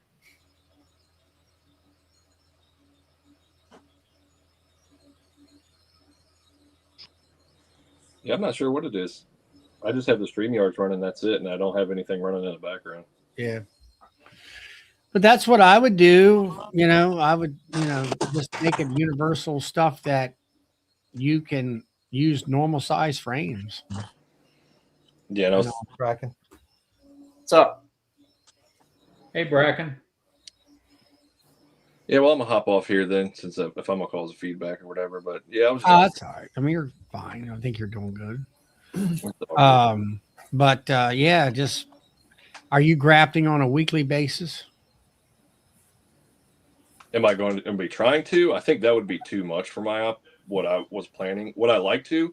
Yes, just to get more experience at it. I mean, I could always just sell the virgins that hatch out at that point, or see if anybody. Yeah, but I mean, the way I work it is I'll graft on I think it's a Tuesday, and then you pick them. Then they, I graft. Wait 6 days. They're capped. Take the caps out. Put them in the incubator, and redo it again. I forget how it worked. I'd have to. Anyway, it turns out that I'm constantly going around and doing that, and then the next week they're hatching. So by that time, you need to be putting them in mating boxes before they hatch. I think you have to after you graft. I think it's you wait a week, and then I think that's when you get your cycles in. Now the day I graft is day 1 in my book. Right. Yeah. And then I count out 6 days. So I've got a queen counter that I use. I'm saying for if you want to continually rotate in queens, wouldn't you have to wait a week to let those hatch out, and then they'll constantly be cycling out? It's like this. If you graft on Monday today, those cells are going to be capped on Saturday. Yep. Okay. And then I move them to the incubator, and that they're capped on. So they would go in the incubator on that Saturday. And then I would start my count over. I would go 1, 2, 3, 4. I would go Saturday. Let's see. Saturday be Sunday, Monday, Tuesday, Wednesday, Thursday of that next week. I would put them in the boxes. They would emerge by the next following Saturday. And then you could probably, and then you could basically start if you're going to do it that schedule. It depends on whether Saturdays are a good day for you. You can do it every Monday. Every Monday you would be grafting. How many mating nukes do you have, Dave? 36 styrofoam ones right now. All right. So if you took 18 and 18, okay, you graft on a Sunday, You pull cells on Saturday. You drop them in a mating nuke. All right, 18 of them. And then that following Saturday, you grabbed 18 more and you put them in the 18 that don't have anything in them. So you're grafting 18 every week. Yes, that's what I thought. You got to wait a week. Yeah. Or you do your next bit of grafting in order to get the rotation started. Right. But if you have to wait that first week. But if you have 36, you grab 18, 18, 18, 18, 18 through your breeding season. You'll always have theoretically 18 queens at a time. Right. But that's not letting them lay long enough, is it? Yeah. That's what, about a week and a half. See, I've always tried to go 20. Grafting is day 1, so they're capped in 6 days. Right. I mean, in the mating nuke, that's not long enough in the mating. Then you drop them in a mating nuke, and they finish them in a mating nuke. They're already capped. They can sit in a mating nuke. They're hatched out within 3 or 4 more days, and then they go get mated. Right. And they come back. Now in the mating nuke, yeah, they'll stay in there like you say. They have to mature in about a week, and then the following week is when they go out and fly. She has to in the first after she hatches out. Yep. She has her ovaries, her skeletal system, and her wings have to dry. The skeleton has to harden. So you would need an additional 18 mating nukes to be able to graft 18 a week. You'd have to have a rotation set of 3. Or drop it down to 12, so then it'd be 12, 12, and 12. I mean, I want my queens to lay longer than that before I cage them, though. I try to go 21 days before I pull one. Yeah, but you're not caging them if they're dropping straight in a mating nuke. You're not caging them. Well, but when he goes to pull them out the mating nuke to put the next round of cells in, he's going to be caging them. So doesn't he want them to lay? I want mine to lay for 3 weeks. That's my goal, is 3 weeks before I pull them out of the mating nuke. I kind of want brood from that queen to be emerging. At least that's the plan. That's going to be a month. Yeah, that's a month. Hey, Eddie, were you running the small styrofoam mating nukes like Dave was? I do have some of those. I'm going to run about 50 of those this year.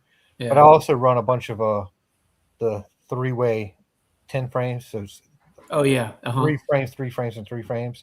Mm-hmm. But are you using those queens for yourself, or are you selling them? Both. I'll grow and requeen all my stuff, but people need them. I'll sell them to them too. So what are you doing? Waiting for 30 days to evaluate them, and then if you like them, then you use them? Or there's been some studies on pheromone development, and it seems like there's a pretty big jump between letting them lay 14 days and 21 days. But after 21 days to the next week, there's still a jump, but it's not that significant. It seemed like the 21, once you hit 21 days, their pheromones are probably developed well enough to have a good quality queen. But I think if you pull them after 14 days, you're kind of stunting the pheromone development. At least that's my understanding. This is the reason why I didn't want to, or I didn't pursue the mini mating nukes, because you cannot get 3 weeks in a mini mating nuke before they build swarm cells and they swarm out. Yep. I've been able to. I'm not saying bad. I'm not saying it doesn't work for people's operation if you're producing a lot of queens. So I'm not throwing rocks at it just for reference. I'm just saying that was my hang up, why I decided not to use them. And you're right, Eddie. Bob Benny had a chart on that pheromone thing that you're talking about here a couple years ago. Yeah, it's from an Australian study. It's pretty good. It's a study. Somebody had a study about it. So that's been my goal, is to make sure that I don't let something go out of my apiary that hadn't been laying for 21 days. So I don't want somebody to get a queen that's not very good and then say, "Oh, his queens are garbage. Don't get queens from him," kind of thing, Yeah. No, you can't like look at the brood pattern and tell anything in one of the mini mating nukes. But in that same study, they talk about how you can have queens that are excellent in a full-size box, that don't show a good pattern for a while, and then you have some show a good pattern right away that end up not being that good. That checking what the pattern looks like within the first month or two is not necessarily going to tell you how good the queen's going to be. Now, Brian says he thought it was 21 days after emergency, not 21 days of laying eggs. So I don't know. I'd have to look that information up. Yeah, it is. It's 21 days after immersion. So it's 21 days when I put the cell or the version in there. Like just when I put a cell in, it's coming out that night. I felt like I heard that was 21 days of actual laying. Now you guys are making me second guess what I was thinking for some reason. I have to go back and I'll I have need to to go go back. back and do some reading again. 21 days after emerging. Okay. Is that what it I'm going to says? go back and do some reading on some things because you guys have questions. Well, I'll put it to you this way. I started grafting this past year, and I didn't get to that point. I just made virgins. Now, this coming year, my main thing is to try to populate my 30 boxes and drop cells and let them naturally come out that way and see if I can't get a better results and everything. So Oh, can you just Brad, queen how you bank? doing, buddy? Do they have to be laying, or can you just like after they start laying a little bit, you queen bank them for a little bit, or does that pheromone have to be built up by them constantly laying? I think that stunts the pheromone development if you do that. You want them to be laying. Yeah, you don't want to bank them, David. No, you don't want to bank your queen. The you know, they talk about that banking to the wintertime or something like that, and I've often heard it makes they forget how to lay eggs Yeah. after a while.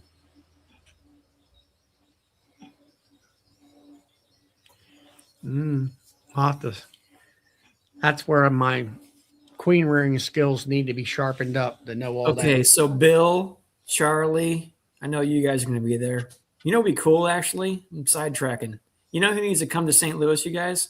I mean, besides Dave and Eddie, the guy over here on my side over here. This fella needs to come to St. Louis Yeah. conference.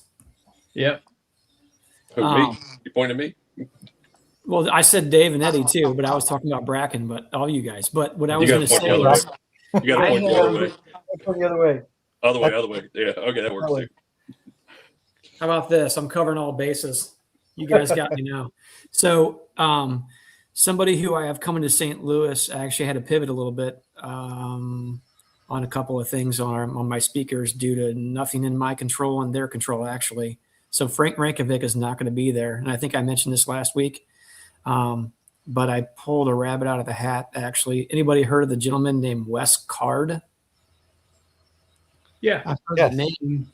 Yeah, so Wes Card, actually, him and his brother run like a 10,000 colony operation, big queen breeders. They work between Louisiana, Massachusetts, and New York. There you go, Bracken. And he will actually be present and speaking on their breeding operation in St. Louis. So you know what, Bill and Charlie, if the question's not asked, I'm going to ask those exact questions right there. These guys produce a lot of queens every year. So we're going to get to the bottom of this stuff. Bracken needs to come out and take lessons on how to go from 50 colonies to 3,000. Well, you know, he would definitely be the guy to get you there. I mean, they're running a bigger operation. So Yeah.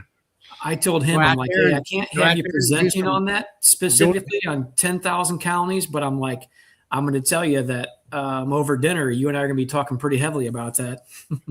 Bracken needs to go out there and rub some shoulders there a little Yeah, he bit. does. You need to help me out a little bit here. Okay. I just researched that question on the pheromone.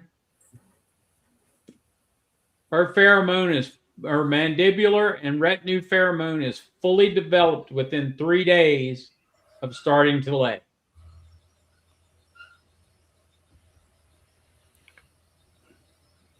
I have questions about that because I've heard research that states otherwise. Yeah, I have too. I've read the research too. So that's another question that needs to be asked out there. Definitely. You know what, Bill? I'm actually going to put that in my phone on my notes because I got a whole bunch of notes in areas. And that's a It's good kind of one. like I kind of look at it this way. what science says and what them big boys say, I think I'll trust the big boys over the science. Well, Yeah. now, Charlie, let me pose you a different question at a different angle, okay? Scientists and the researchers might come up with one thing, and sometimes because of the almighty dollar, I'm not saying this is what people are doing, I'm just saying because of the almighty dollar, if these guys can make queens and turn them out in 14 days and make the same money as opposed to mating them and send them out in 21 days, what are you going to do? Yeah, I get it. Yeah, I agree. So I'm You just get a whole saying, nother round of them out if you're cutting a week off. that's you know? right. It may not be best practices, but it might be best bang for their buck. But that's a good question, Bill, and I'm going to put that in my notes.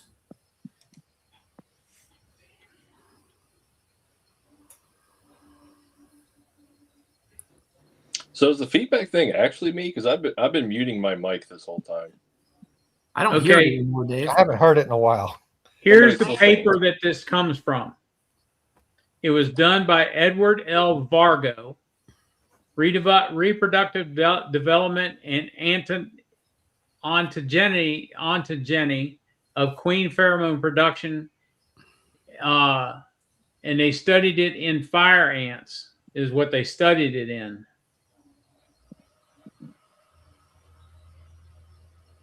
That's how they came up with that.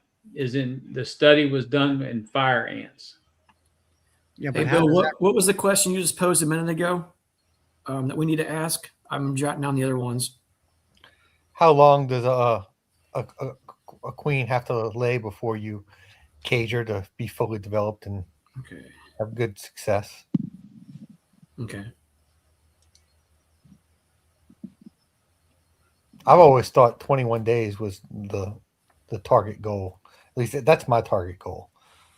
And see, Eddie, I know I've heard that from people before too, and people that I've valued their opinion on, but I want to ask the question again for sure. Now, I don't think that a lot of the big queen breeders do 21 days. I think a lot of them do 14 days. Yeah. yeah, I mean, I've heard Filming that. their queens out, you know. I've heard that where, that was not the best practice to do. I think the super seizure rate goes way up when you drop it down. Yeah, that's the same information that I heard too. Exactly what you're saying.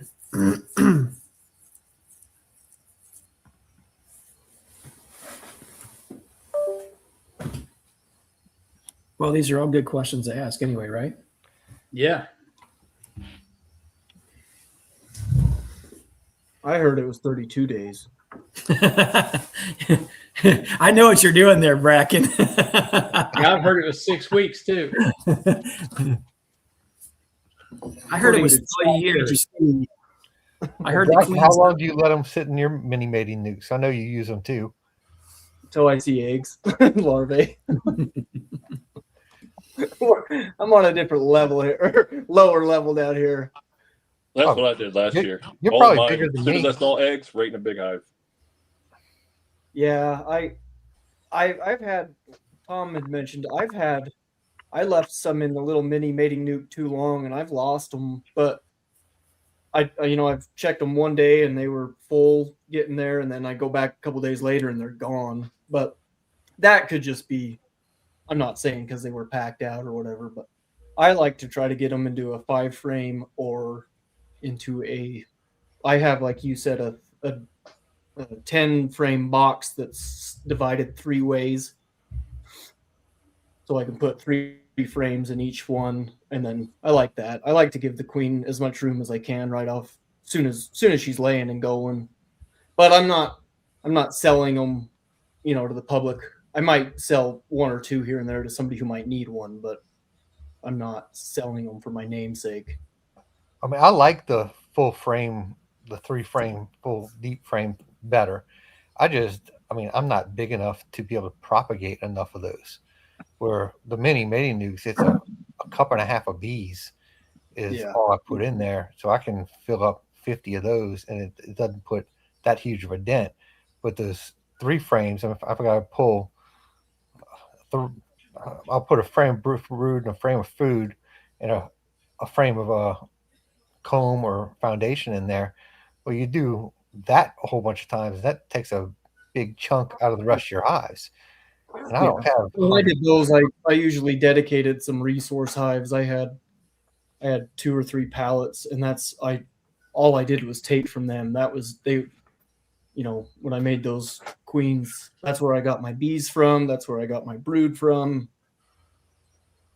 So yeah, it does kind of shut those down, or knocks them back every time you do that. But I am not even remotely close to being good at breeding queens. So I have no idea what I am doing. I think everybody's still learning. I I'm just shoot from definitely the still hip. learning. I got lucky and fell into this breeding program with Dr. Rankovich, and I feel blessed that I happened into that. Charlie's put me on some pretty good. Wasn't it? It was who was it that does the queen guy? The guy that sits in the shed and what was that? He talks about queens. You told me about him, Charlie. The old guy up in British Columbia about making them, you mean? No. Hold on, I bet it's on my favorite. I have a list of favorite videos on my YouTube. He sits and there's like chickens in the background and goats and sheep, like just bellowing, and he just talks about queens, and it's like, holy crap. I know you You're talking about Kent Williams. Guess what? Kent's going to be at EMBA. Yeah, that guy, Kent. Yeah, that guy knows more about beekeeping and queens than anybody I ever known. Yeah, He's the one that taught me how to graft. Yeah, I dove into his videos about that, and man, it was some pretty good stuff. If you can get, Yeah. You can't. He's something else. Does he have videos out there? I've only seen was it Bees in the Weeds? No, Bees in the Weeds. He recorded all his stuff. Bees in the Weeds are the ones that recorded all that. You watch the first 1 or 2 or 3 part videos, and that's where you find a lot of information. Yep. And all. No, Kent doesn't do all that stuff. He's down to earth, good old boy. But what you guys can do for no cost to you, Kent Williams in Kentucky. I forget where he's at. You guys probably know, and I know he's in Wingo. He's in Wingo, Kentucky. Well, in April, he has a yearly bee school. It'll cost you $0 to go. You can pull a camper right up on his property and park it right there. And I believe he'll even feed you. So that would be for somebody that would be available in the early spring like that. He says, we'll go into the hives, and he goes, we'll learn whatever you guys want to, whatever you guys want to do. And he goes, if it's already been discussed, we'll go over it again. He is probably one of the most selfless guys that I know when it comes to beekeeping knowledge, sharing all that. I mean, he's the one that developed that J-hook and gave it to the community for no cost, never bothered to patent it or anything. So that's an option for people who want to know different things. And I'm certain that he would be an absolute amazing teacher. And the dates of that bee school this year are April 23rd, 24th, and 25th. And he is in North Wingo, Kentucky, 9 to 4 each day. Yeah. But he sat in that class when he taught me how to graft, and he said, I don't have a PowerPoint. He said, we can talk, he said, we got an hour or hour and I think it was an hour, maybe. He said, I can talk about it, what we need to talk about in 15 minutes. I don't know what we can do the rest of the time. and he says, and then they at that class, they was in Knoxville, Tennessee.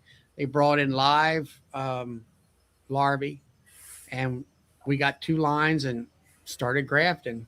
About 10 minutes later, I said, is this all there is to it? He says, yep. That's it. No big deal. And some woman I always remember this about her is he made a statement, and she said, well, you're a master beekeeper. And he looked at her and says, lady, she said, that was just one day that I knew all the answers to 4 different tests. That's it. Very down to earth. Yep. Doesn't have a big head or nothing. Yeah, he's pretty humble. He is humble. Totally humble. And all. We've had him at the EMBA a couple of times, and I'll tell you, my most favorite time that I've had with him is when I've taken him out to dinner, beforehand or whatever, and you basically get one-on-one with him for like an hour and a half, and he'll tell you anything you want to know. Yep. He seems like a walking bee encyclopedia too. He is. He really is. Yeah. And everything is, with him is experience. Yeah. He knows because he did it. And here's the link to to his website and school.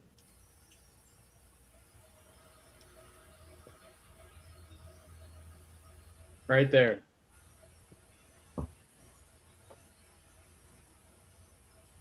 Because Bracken put up the YouTube link for him and to his videos, and there's his link to his school.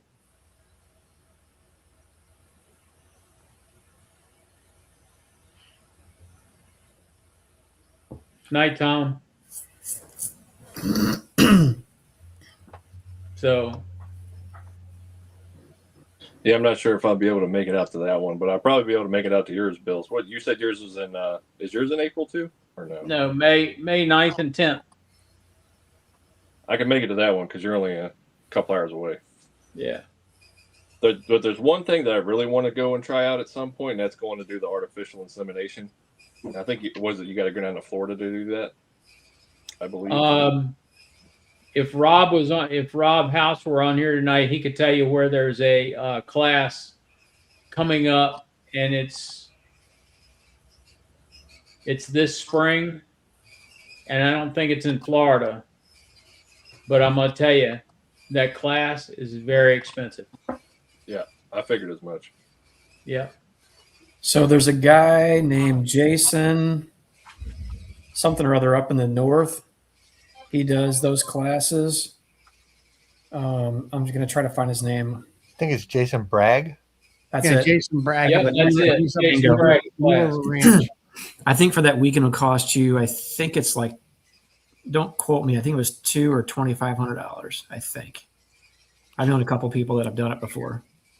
He used to do regular beekeeping. I know he was a school teacher, and then he became a certified AI person. And then he kind of he had some back issues and things like that. And he shut his website. He had some really nice videos of tearing apart the Chinese grafting tool and repairing it and thinning it down and things like that is good to know and watch. And all those videos are gone. And now he's just he just kind of focused in on the breeding queens. He does have breeder queens, from different places that are expensive, and then you can buy queens from him too, whether they're open mated, AI, and all that stuff. He's in West Virginia, around the New River. I was supposed to go down to the Bee Lab last year and watch Garrett do the instrumental insemination, and then they had the government shutdown, and he never called. So hopefully this year I get to go sit in with him and kind of learn a little bit about that. The thing of it is, that was another thing that Jason had. He had a video, if you're interested in that, and it would explain the cost and things of that nature and the different types of equipment that you have to get set up in that thing. And you're going to start at $2,000 and go up to $10,000 in equipment. I know there's a guy down the road from here. I don't know what he's done with his equipment, but he wanted to get into that AI and all that stuff. And you got, when you take a queen, you got to anesthetize her with some CO2 and put her in that tube, and then take those claws and pull her open, And that was the big thing, is being able to open her up without tearing her up. and then you got and then like Jason used to show on videos where he would have a 3D printed. He was into 3D printing too. He had a drone cage that was able to, you could open it and close it with your thumb. He would sit there and he would put a queen excluder in front of the hive that he wanted the drone semen out of that hive. And he would sit there for an hour or whatever it is. And he would make sure that he had, I think, 300 or 400 drones. And I forget how long it would take him. He was commenting on that. And he would grab them as they're coming back to that hive, put them in that cage. And then the next process is to squeeze them and suck that a drop of semen off of that one drone and then put it in a tube. He had a, what is it? What's the stuff that you put that freezer thing you have, Bill, for the cow semen? What's that? What's those things? Nitrogen. Yeah, liquid nitrogen tanks. And then he showed another video. He was just prepping the area. Now his area was kind of like that's all it was in this one area where he had to wipe the walls down. He had to wipe the machinery down. He ran, I think, saline. I'm talking hospital grade saline through the tubing and washed the inseminator parts and things out. And basically you had to treat that area like you were in an operating room in order to do that kind of work. That's how in depth it is and everything. So that's why I think that people who do that, that's all they do, because there's so much involved and all. Yeah, I think that'd be too much for me. I just want to go watch it because I got the opportunity to.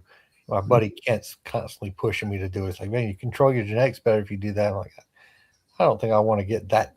That's a little bit farther than I want to go.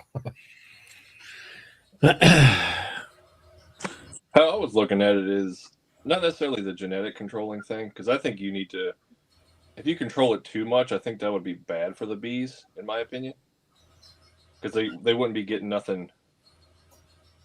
I think wild stock getting into the mix every now and again is probably better than specifically selecting things.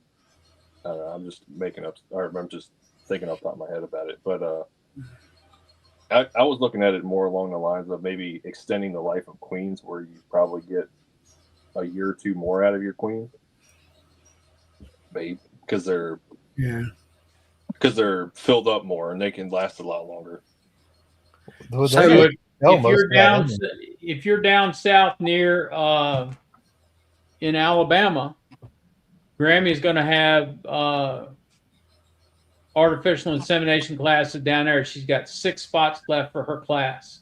There you go, Eddie. So I'll go watch Garrett at the bee lab because that's less than an hour drive, and it doesn't cost anything either. I gotta go there anyway to pick up cells. So yeah, so I know that Grammy or Lisa actually, she's got her own bee supplies. She's starting out a bee supply company in her area store. I think the area doesn't have a lot of options when it comes to trying to find equipment. Yeah. Oh, that's good. Her store is getting off the ground. She's posted pictures of it. So, hey, it's a beginning for her. Find a niche for it. Yep. So and Grammy ought to be, Grammy ought to be pretty good when it comes to artificial insemination, since she was a midwife. She got experience. Yep. Only it's just she's got experience. Just tinier. That's all. Yeah, that's all.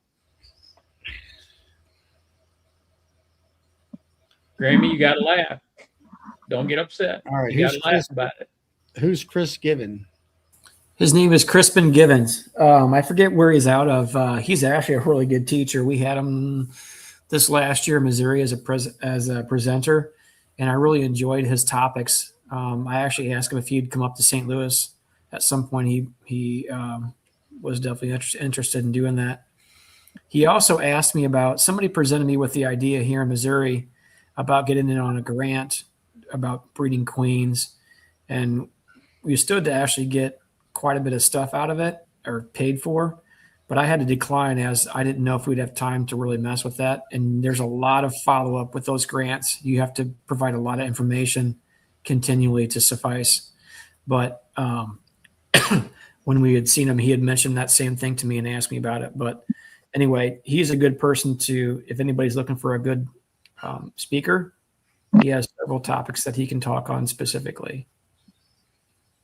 Purdue, that's it. Where's Purdue at? It's Massachusetts, isn't it? Purdue. Am I wrong? Purdue is in All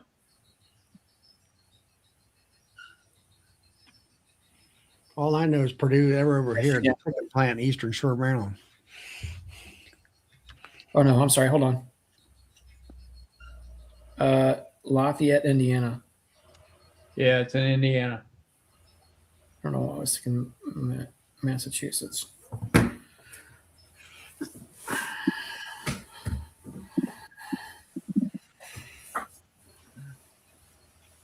Yep. So my class is May 9th and 10th. If anybody's interested. Is that just a show up thing, or you got to sign up for that? Definite time, start times, and location to be posted on my Facebook page with a link to the website to register. It is a limited number in the class. You said you haven't done that link yet, or did you? I have not done it yet. Okay. It's only February. Bill, did you sell that out last year? Yes. I always think that the queen breeding classes and topics are always good as a small class. You know, like if you're doing grafting or whatever that might be, that way you get more of that one-on-one attention. Yep. When we had Corey Stevens up just this last year, and we're not going to do it this year, we'll probably skip a year, but to talk about grafting and queens and all that sort of thing, it was like a several hour class that day. As a matter of fact, went most of the day long.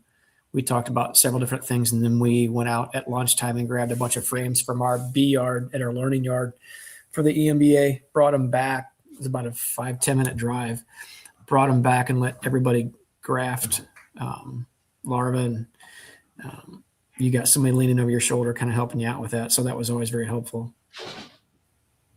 Yeah, I had Charlie, myself, and Will helping with this class last year, and it was a less than a 5-minute walk to the beehives.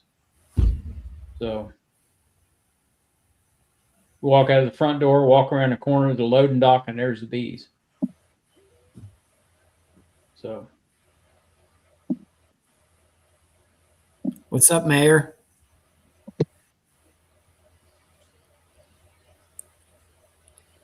You just muted yourself. he's sick. Oh. We Yeah, didn't hear he you. made his computer sick because his computer doesn't want to talk either.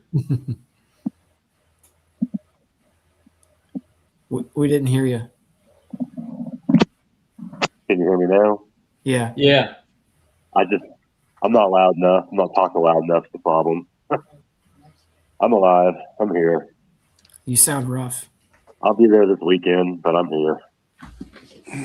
Wear a mask. Charlie just said what I was thinking. Hey, Charlie, we're gonna give him a respirator, right? Screw the mask. It's a sinus thing. I gotta find something. Can hardly hear you, Michael. I think you're covering the microphone. Are you on your phone? I feel like you're covering the microphone with your thumb or something. How's that? Yeah, That's there you better. go. I probably was. Yeah, no, it's just a sinus infection. So I'm not contagious. Yeah, I'm not gonna take your word for it, man. Me either. Hey, I don't have to show up. That's fine. No. I want you to That's fine. I want you to have the doctor call me and verbally tell me this. Doctor, like, man. The So sinus infection with a case of COVID or the side of COVID. yeah, I know what I have. I haven't been to the doctor yet because I get one this time every year. So I was too busy at work to go to the doctor today. I'm powder coating tomorrow, so I can't go tomorrow. So Wednesday, at some point, I'll go to the doctor and start antibiotics before I get on the road Thursday morning. I feel like you should do the doctor thing first and then push everything else off. I guarantee you, Michael, they won't give you a darn thing. Yeah, it's like mine will give me, if it's an infection, he'll give me antibiotics just to help speed it, getting over it. But no, I got too much to do. I can't just push stuff around because I'm sick. So I got to go do it. Well, and I threw something else extra on you today. Now I feel bad about it, honestly. I put it back in there and got them all done. So they're done. Thank you. That's all I was doing today. I was trying to wrap stuff up since I don't have a lot of time left to get all this stuff done. So None of us have that much time. no, I'm getting ready to start my show run. So I'm like gone every weekend for a little bit. So I'm trying to get some things wrapped up. So. Well, I'm excited to try those new Defender hives with your frames in there. Mm. Oh, that reminds me. Are you bringing mine with you to EMBA? I'm bringing your frames. I don't have your hives yet. I won't have your hives till probably about 3 more weeks. You're killing me, Smalls. They're actually coming in a month earlier than they're supposed to. So as soon as I get them, I'll just turn around and ship them right to you. Hey, Bill, you can take it up with Korhan. Yeah. Now, you can take Tom's to take half your order if you can find them for them. Well, see, now, Tom, that's why I'm bringing bail money. See you, Bracken. Hey, Bracken. Take it easy, man. That's why you're bringing bail money? Yeah. Yeah, I've got a full pallet and a half of them coming in early. They're supposed to be on my dock by the 15th of March. So I've got a pallet and a half of them, and they're already gone. I've already got more coming out of the April order that people are waiting on. All right. Because yours are in the first, so you'll get them. I need to get them and get them disinfected. Hey, no, not because you're sick. That's I fine. thought you were being sarcastic there. Anytime I put bees in an L hive or in any plastic type hive, I disinfect it first. Oh, I usually put the bees in and I start dumping bleach in there on all of them. No. You can't do that? No. Well, I didn't know that. I put my bees in urinal hives and they lived. I guess they got lucky. Yeah. Well, Yeah, I mean, that's room. just something that I do. I disinfect the hive first. Michael, can you see the comments? No. Well, I'm Flower on my Street phone. I says, can't see anything.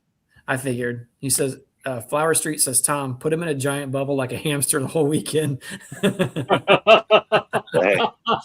Hey, I would be happy to stay home this weekend. That is fine. No. You can come. You can come. But I like the hamster ball thing. I might be able to get somebody to get a hold of one for me to borrow. I can see them now. You know, like you ever see those big ball looking things that you get zipped inside of and you go out on the water and they try to run around in them? Yep. I bet I could get one of those in St. Louis, but he's going to come rolling down the center aisle, just crash and everything and knocking it all down like a big bowl. You see a bunch of snot rags just rolling around in there. With it. Yeah, exactly. No. Hey, Dave, he'd be covered with it too, you know. Every once in a while, we could unzip it and stuff a hose in there, you know, and suck out some of the stuff for him and maybe give him a fresh oxygen dose and zip it back up. Yep. I'll go to Walmart. I told him, I said, look, you know, I'll help you at your booth. You know, it'd be a great time to put him in that ball so I can't hear him when he's talking and sell everything at a discount. There you go.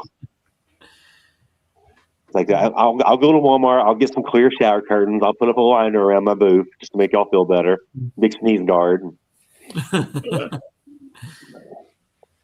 No, I'm used to working sick. I only actually stay home on average a day or two a year from being sick.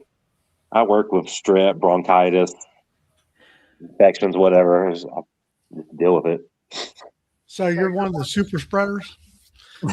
No, Yeah, I'm he at is. work. I'm at work spreading it to my employees, not anywhere else. So He's an advocate for herd immunity. Yeah, he is. Yeah, he is. I've worked with COVID multiple times already, so it's whatever. I don't think he was planning on coming on the chat and getting berated here, you know. Whatever. What's new? What's new, right? What's We give new? each other trouble all the time. Okay. No, Dinah was at the same. We sat together Saturday at our state meeting, and then Zach Lamas showed up there too Saturday. I actually talked to him about some other things, and his laboratory is right there where we were at. I didn't, and they were able to go up and see his laboratory. He got set up there. The state, let's see, our state B club gave him $10,000. Another club gave him $10,000, and he's had some different grants. Mm-hmm. And he bought some of these freezers that like freeze the bugs down so cold that if they got viruses in them, the viruses will still be there because they degrade, even though with a normal freezer, it's not cold enough and stuff like that. Yeah. So he's coming along. That's pretty cool. Yeah, I think you're cryogenic freezers. He'll be in Missouri in June, actually. I'll see him up here in Chester, PA, the 28th of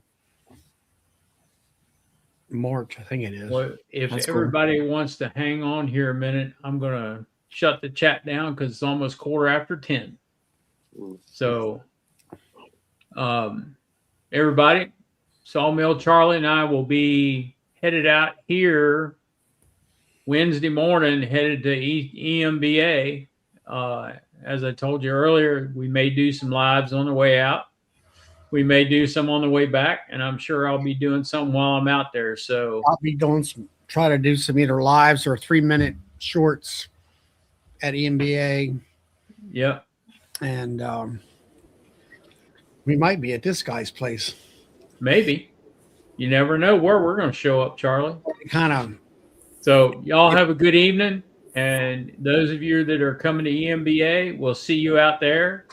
Charlie, you're not doing a show Friday night, right? I am not on Friday night. I'll try to post. I guess I got to do that tonight and post. I won't be on.